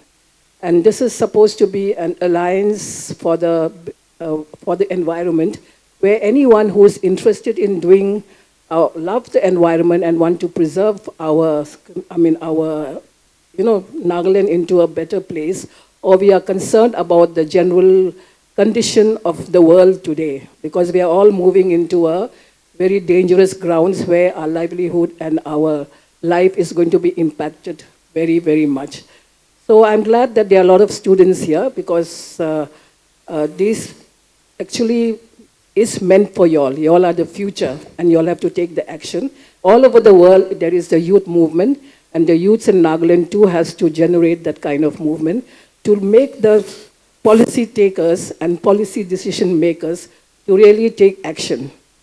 My question is not just one, but a series of questions, which will be, I think so, I cannot be standing up so often, so I'll just say a few of them. 10 years ago, the non-attainment city of Dimapur was still non-attainment at that time. Now we come back, that was in 2015. Now we come back to 2025, and we are still at the stage.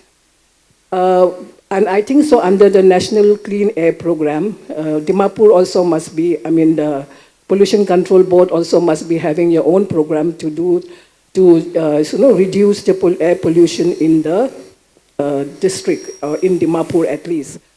Now, what has happened? Why is it that we are not able to at least come out from that non-attainment situation that we are in today, that we were in 10 years ago, and what we are today? Because this is something, there has to be an improvement while we are implementing some of the programs. So why is that? Now my other question is that we talk about burning of waste.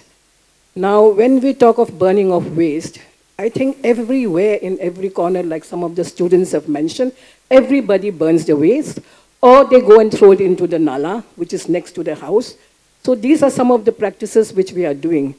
And there have been enough ban orders by the government not to, ban on restriction of plastic use and all those things.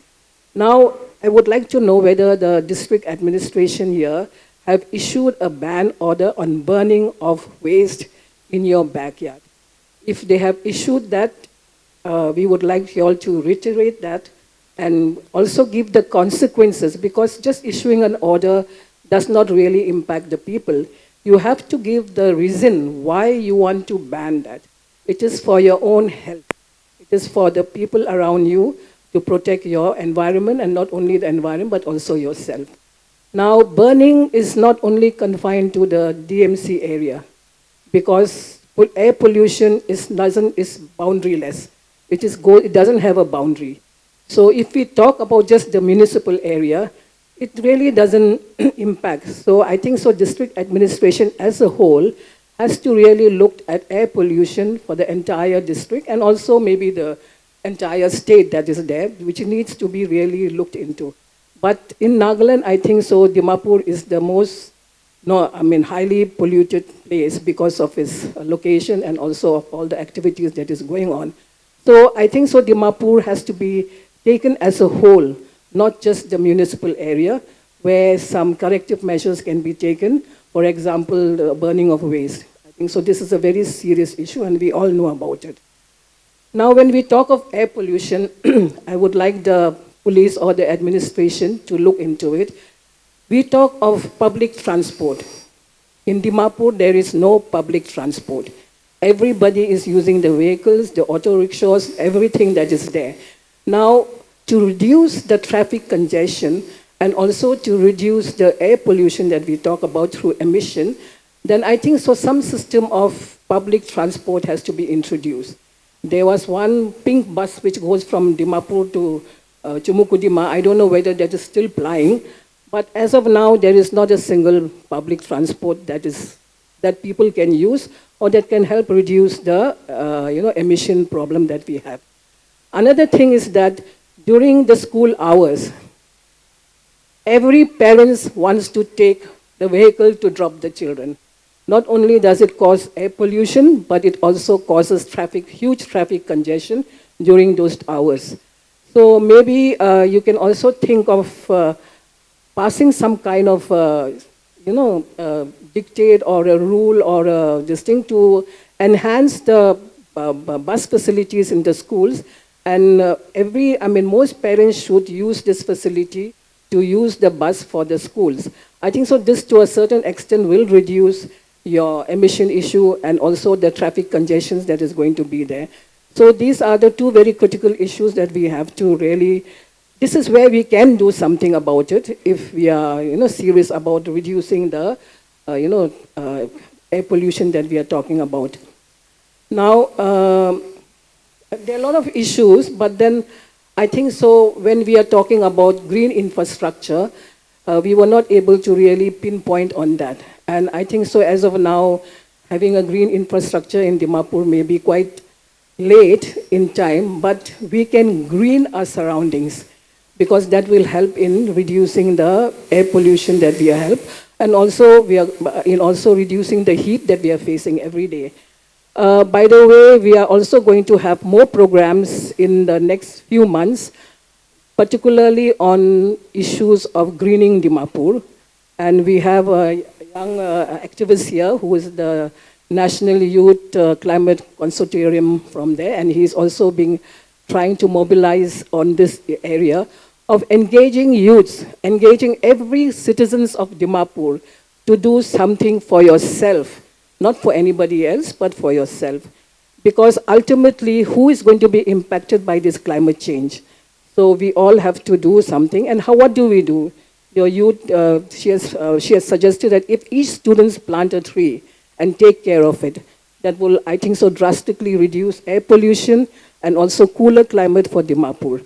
So I'm saying this because in support of the policy decision makers here, because I also was once a bureaucrat, and I know as a bureaucrat we have a lot of handicaps where we want to do certain things, but we are not able to do.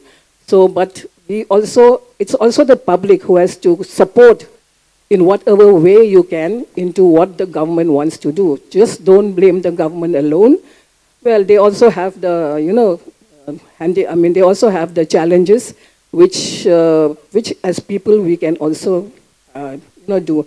Another thing which I would like to take this time is that we have spoken about plastics. Now, why isn't the government able to ban plastics? Because the demand for plastic is by the people. We go to the market, we don't carry our bags, we just accept the shopkeeper to give us a bag. So when there is a demand for something, obviously there will always be the supply. The demand and supply goes hand in hand. So stop demanding plastics. And just, because this is one of the reasons or one of the areas where air pollution is also, it's one of the reasons where air pollution is also impacted. It's one of the reasons for air pollution. Because when you just dump your plastic somewhere, what happens with the other garbage? It starts creating some gases, the ethane gas, which also slowly burns the garbage. Now, if you look at any landfills in Nagaland, whether it is Dimapur, Kohima, Mokokchung, you will find there's a constant smoke going out of it. What is that? That is all your garbage that you have just dumped there. So, I mean, anything to do with the environment is very, very, very complicated, and it is all the fault of the humans, of all the fault of the human footprints that we have been that we are contributing to that. So we would like to have some more of these discussions in the future where maybe awareness has to be generated to the people. And of course, my request is youth, please mobilize and take action. The future is yours. If you want to live in a very smoky, hot, uncomfortable life, it's your making. And it's your decision to do it. So mobilize yourself, have groups among you all, discuss, and we are always there. You all can always approach us for any kind of, any kind of information that you all want, any kind of programs that you all would like. We as NGOs and as the government organization, we are keen to do something, provided the public supports us. So with this, viewers, thank you. Thank you, ma'am. As far as like banning of burning of waste, we don't have separate order as such like for down area or like purely within the jurisdiction of DMC area.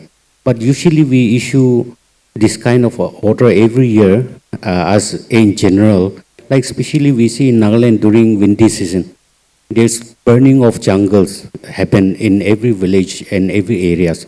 So from the government level, at the district level, we issue banning of burning of jungles and usually fix the responsibilities on the councils, village councils. So in case if they are at fault, we take fine, or sometimes we stop certain grant to be given to the villages. That is the action which we take.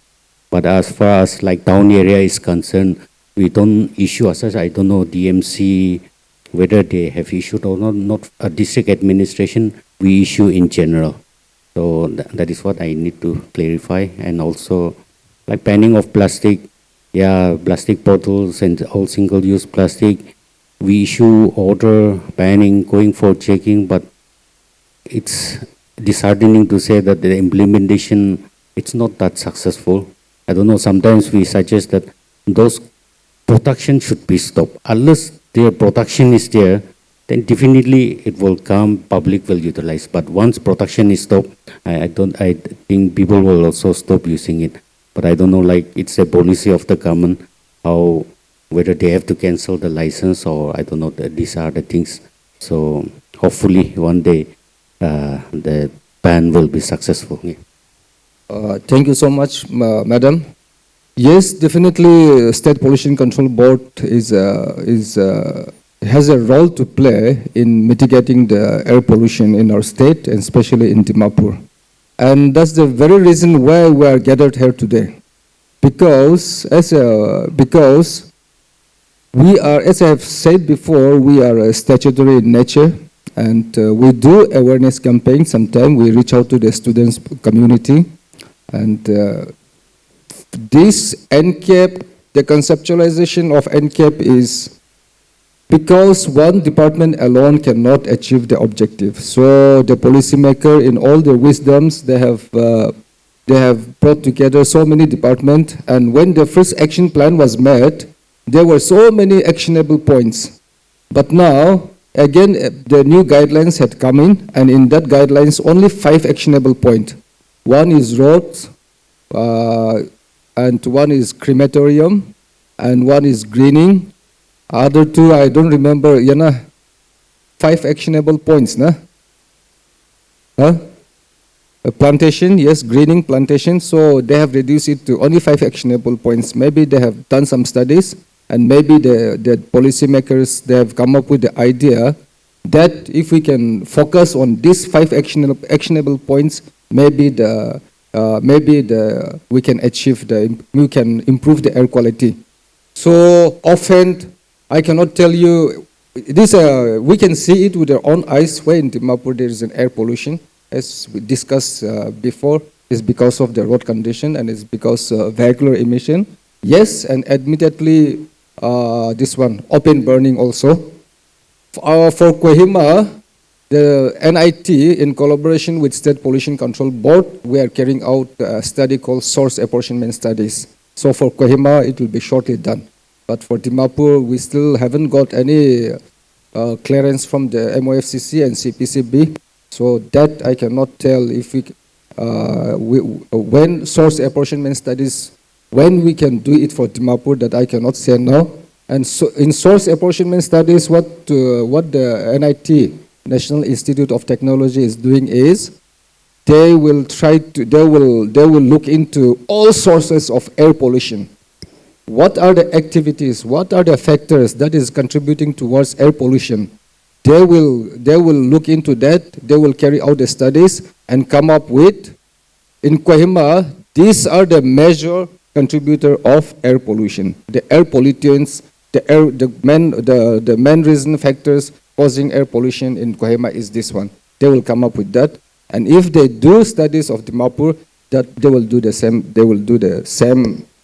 will carry out the same activities, and then they will come out with the studies, conclusions saying that these are the activities, these are the major factor that is contributing towards air pollution in Dimapur. So in that they do hotspot also. Hotspot is which are that localized area that is contributing more to air pollution. So those are there. In Dimapur, that study is yet to be carried out. But in our common sense, it is a road dust and vehicular emission and your behavior and my behavior. Thank you, madam. Would like to give the time to NLTV for a question. How do you see the citizen adhering to the implementation of traffic rules in Dimapur a couple of years? What practical measures can be taken to sensitize the citizens? Regarding this, we have every new system in place takes, as earlier mentioned, it takes time for people to familiarize with the system. Meeting the public, the civil society organization, especially the schools and colleges also.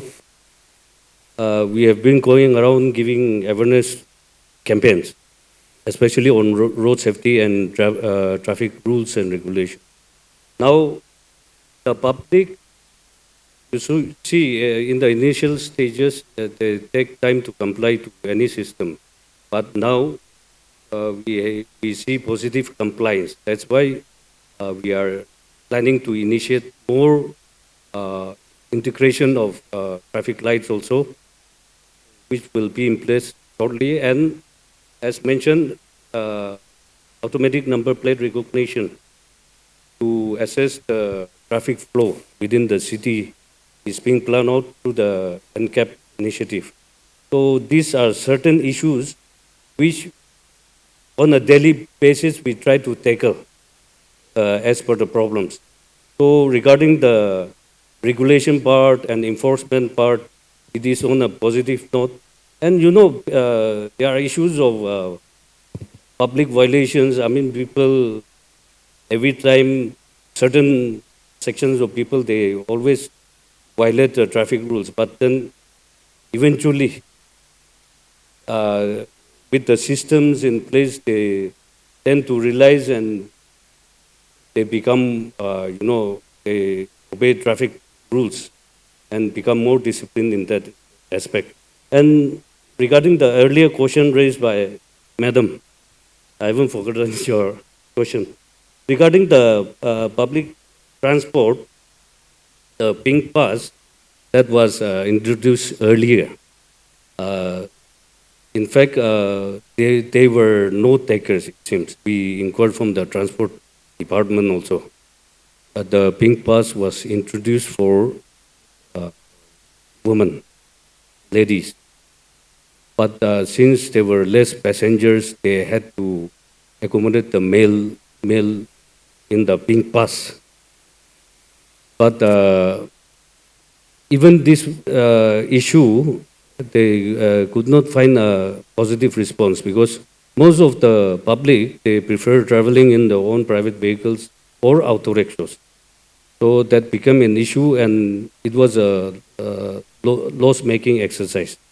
So I think they have, that's why taken back pink passes and converted it into other mode of transport. But then anyway, your point is noted and take up the issue with the transport department. Regarding the school buses, we had a discussion with the private teachers association as well as principals of private schools. So some of the private schools, they have accepted our proposal and they've started purchasing buses. But some schools, they were mentioning the shortage of financial crunch, shortage of money. So they were asking us if we can speak to the transport department and assist them in providing buses, school buses. But as per the Regional Transport Authority specification, the school buses should be, I think, 8 meters. Yeah, 8 meter. So it doesn't fulfill the criteria of the transport buses. So because this specification for school buses were taken up by the Regional Transport Authority because of this, the reason that big buses, flying of big buses in the main city will create more traffic congestion. So this issue, I think we have tried to tackle, but it has become a roadblock for us also. So other initiatives will be trying to undertake, and it is through our collective effort that we plan to succeed easing our traffic. Thank you so much for this time. Respected dignitaries and all the congregations present here, I am Atsale Hoshi from Health Nursing School, Singrijan, Dimapur. From my observation, I see that the DMC staffs, those who are collecting the waste from different areas, aren't wearing proper equipment such as wearing of gloves or masks to prevent themselves from various communicable diseases. So my question to you, Sir Sri Tengchamo Pengoy, what are the measures that the DMCs are taking to prevent themselves from transmission of various diseases? Thank you. Especially the sanitation workers. What we do is we provide them with those necessary kits, as well as we give them free medical checkup, not only to the staff, but also to the family members as well. Once in 3 months, we give them free medical checkup. So the DMC, we are trying our level best to, give the health at a very, top priority for the sanitation workers, especially. Sanitation workers includes the laborers as well as the sweepers. So yes, even in the days to come, we will continue to give them free medical checkup. At the same time, provide the necessary equipments as well as the kits. Yeah, thank you. Hello, everyone. Thank you so much for this opportunity, Miss. I have a question for Sir Hukato. Sir, with due respect, many big cities in India have several stations that monitors air quality in real time. But Dimapur mostly depends on a few manual stations. So I believe that accurate data are essential for making effective plans. So may we know what steps are being taken to improve real-time monitoring here in Dimapur? In Dimapur, we have 7 sampling stations, and these stations are called RDS, respirable dust samplers. So Dimapur, the area is not so big. So I think 7 is enough to give a good representative data of air quality in Dimapur. Because from here, the last point is at Tenepe 2 village. starting from in Burma came also State Pollution Control Board, then Dobinala. So these 7 air sampling stations in Dimapur is good enough to give a good representative of air quality in Dimapur. But this is only dust samplers, okay, RDS, respirable dust samplers. But then those analyses that looks into chemical, the gaseous one, we have started now. We have started, we were only doing PM10, but now we are doing PM 2.5 also. In this, we are doing a few parameters on gases. So yes, big cities, they have enough resources. So they may be having very high sophisticated instruments to really monitor the air quality. But now our state is always a resource crunch. And this RDS, this sampling station that we have in Dimapur, or that we have in Nagaland, is all sourced from CPCB.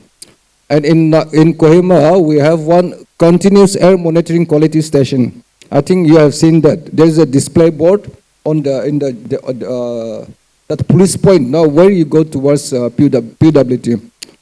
So in Nagaland, only we have one, that continuous air monitoring station. There you get a result for PM10, PM 2.5, and other parameters of chemical and gases also. So that is very accurate. It's very scientific, very sophisticated, and that is for Kohima. And more to that, Kohima also has 4 dust sampler stations. So for Kohima and Dimapur, I can confidently say that whatever the air quality data you are getting, you can have confidence on that data that is issued by the Nagaland Pollution Control Board. We have collaborated with FM 90.8 also.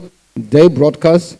We have collaborated with Morong Express. So every Wednesday, you can see the air data of Dimapur and Kohima. Those are for public consumption. Thank you. Taking this opportunity, I would also like to highlight that Nagaland Pollution Control Board takes complaints and grievances very seriously. So if at all you have any complaints or grievances that you would like us to address, you can always email it to us at npcb2@yahoo.com. Additionally, we will be coming up with an app, a grievance app soon, so please stay in touch with us, and then we will let you know when this app is being launched. So with that, we come to the end of the discussion. I think we've heard enough, and we are yet to hear more from all of our distinguished speakers here today. You can reach out to them at any point of time if you have any more questions. And I think the consensus today is clear, is that we need collaborative effort, and multi-stakeholder approach is the key to ensuring a cleaner environment for all of us. The responsibility lies in all of us, and time to move away from the blame game, and now we should move forward to taking accountability for our actions. Before I wrap it up, I have a confession to make. This is my first time navigating through a 7-member panel. Usually moderation is done, with my previous experiences, moderation was done with 2, 3, 4-member panel at the most. But on that note, I would like the audience to give a round of applause to all the 7 members here present, because they've been so patient with me, and additionally, they have made my engagement here more easy. With that, I wrap this up, and I hand over the rest of the time to the chairperson. Thank you so much. We have come to the end of the panel discussion, but we have 3 more things to do before we officially wrap up the program. So, and we've been sitting for quite some time now, so maybe you can all stand up, do 2 stretches, and take back your seats. Okay, moving on. As a token of our gratitude, in keeping with today's theme, we would like to present each of our dignitaries with a planned sapling, symbolizing life, growth, and a shared commitment to clean environment. I request our dignitaries to kindly stand on your feet and receive our gesture as I call out your name. Shri Dr. Tina Jongshi, DC of Dimapur.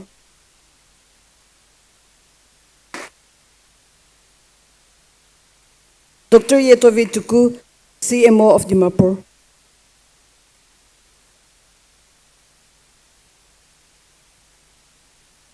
Shri Hukato K. Chishi, IFS Member Secretary of Nagaland Pollution Control Board.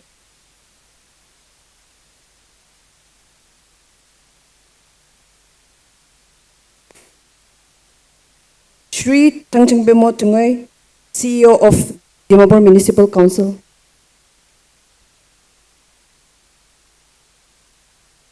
Shri I. Miran Chent, Deputy Commissioner of Police Traffic Dimapur. Shri Monchan Hamzoy, President of Team Better Dimapur. Ms. Nikitine Tapo, Bachelor of Social Work from NEISSR. We would also like to honor our Mem Tangi IS, retired IS, to kindly stand on the feet and receive our gesture.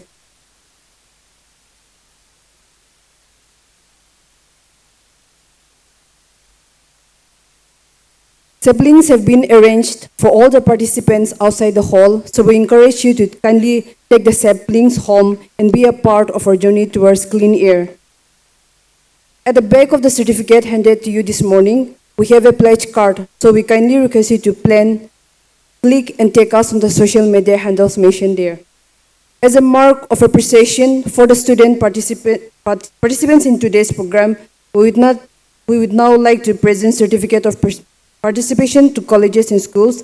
So as I call out the name of colleges and schools, I kindly request any representative from the schools or colleges to stand and receive the certificate on behalf of the institution. Mount Mary College, Patkai Christian College, Pranab College,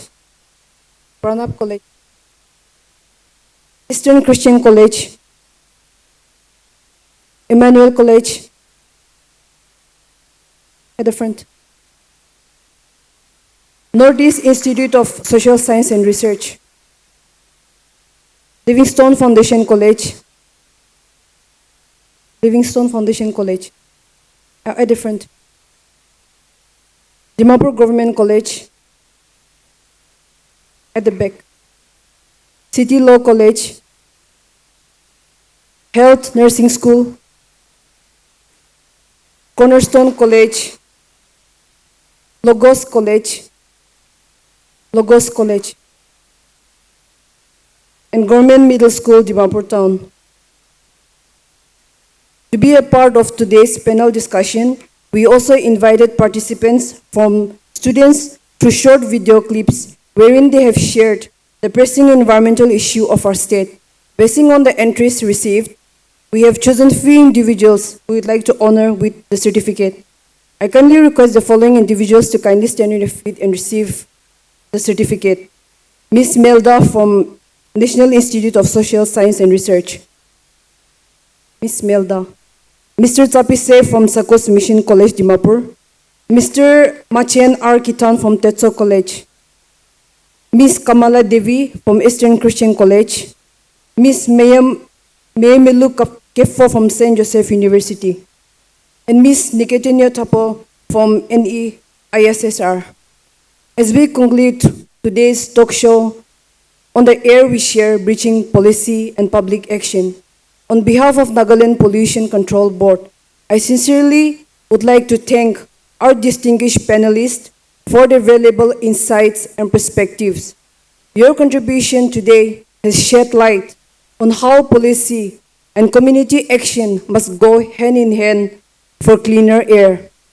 Thank you, Ms. Rongsenben Longkrumer, for skillfully guiding the panel discussion.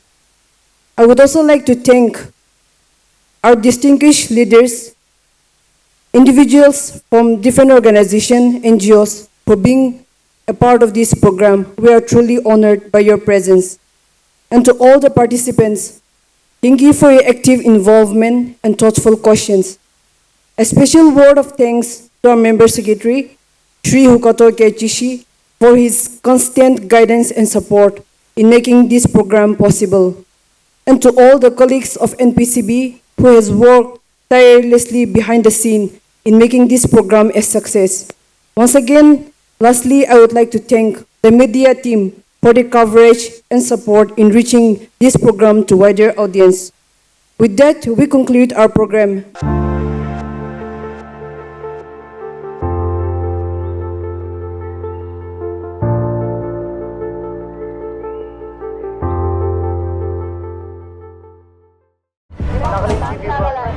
Nagaland TV, Sop Manulaga Awas. Watch us live on Geo TV and on your television sets as well. For Dimapur viewers, we are on channel number 994 in Global Chapter, and Kohima and Mokokchung viewers, switch to channel number 138 on Hornbill Digital. For all news and updates, follow us on Facebook, Instagram, YouTube, and Twitter.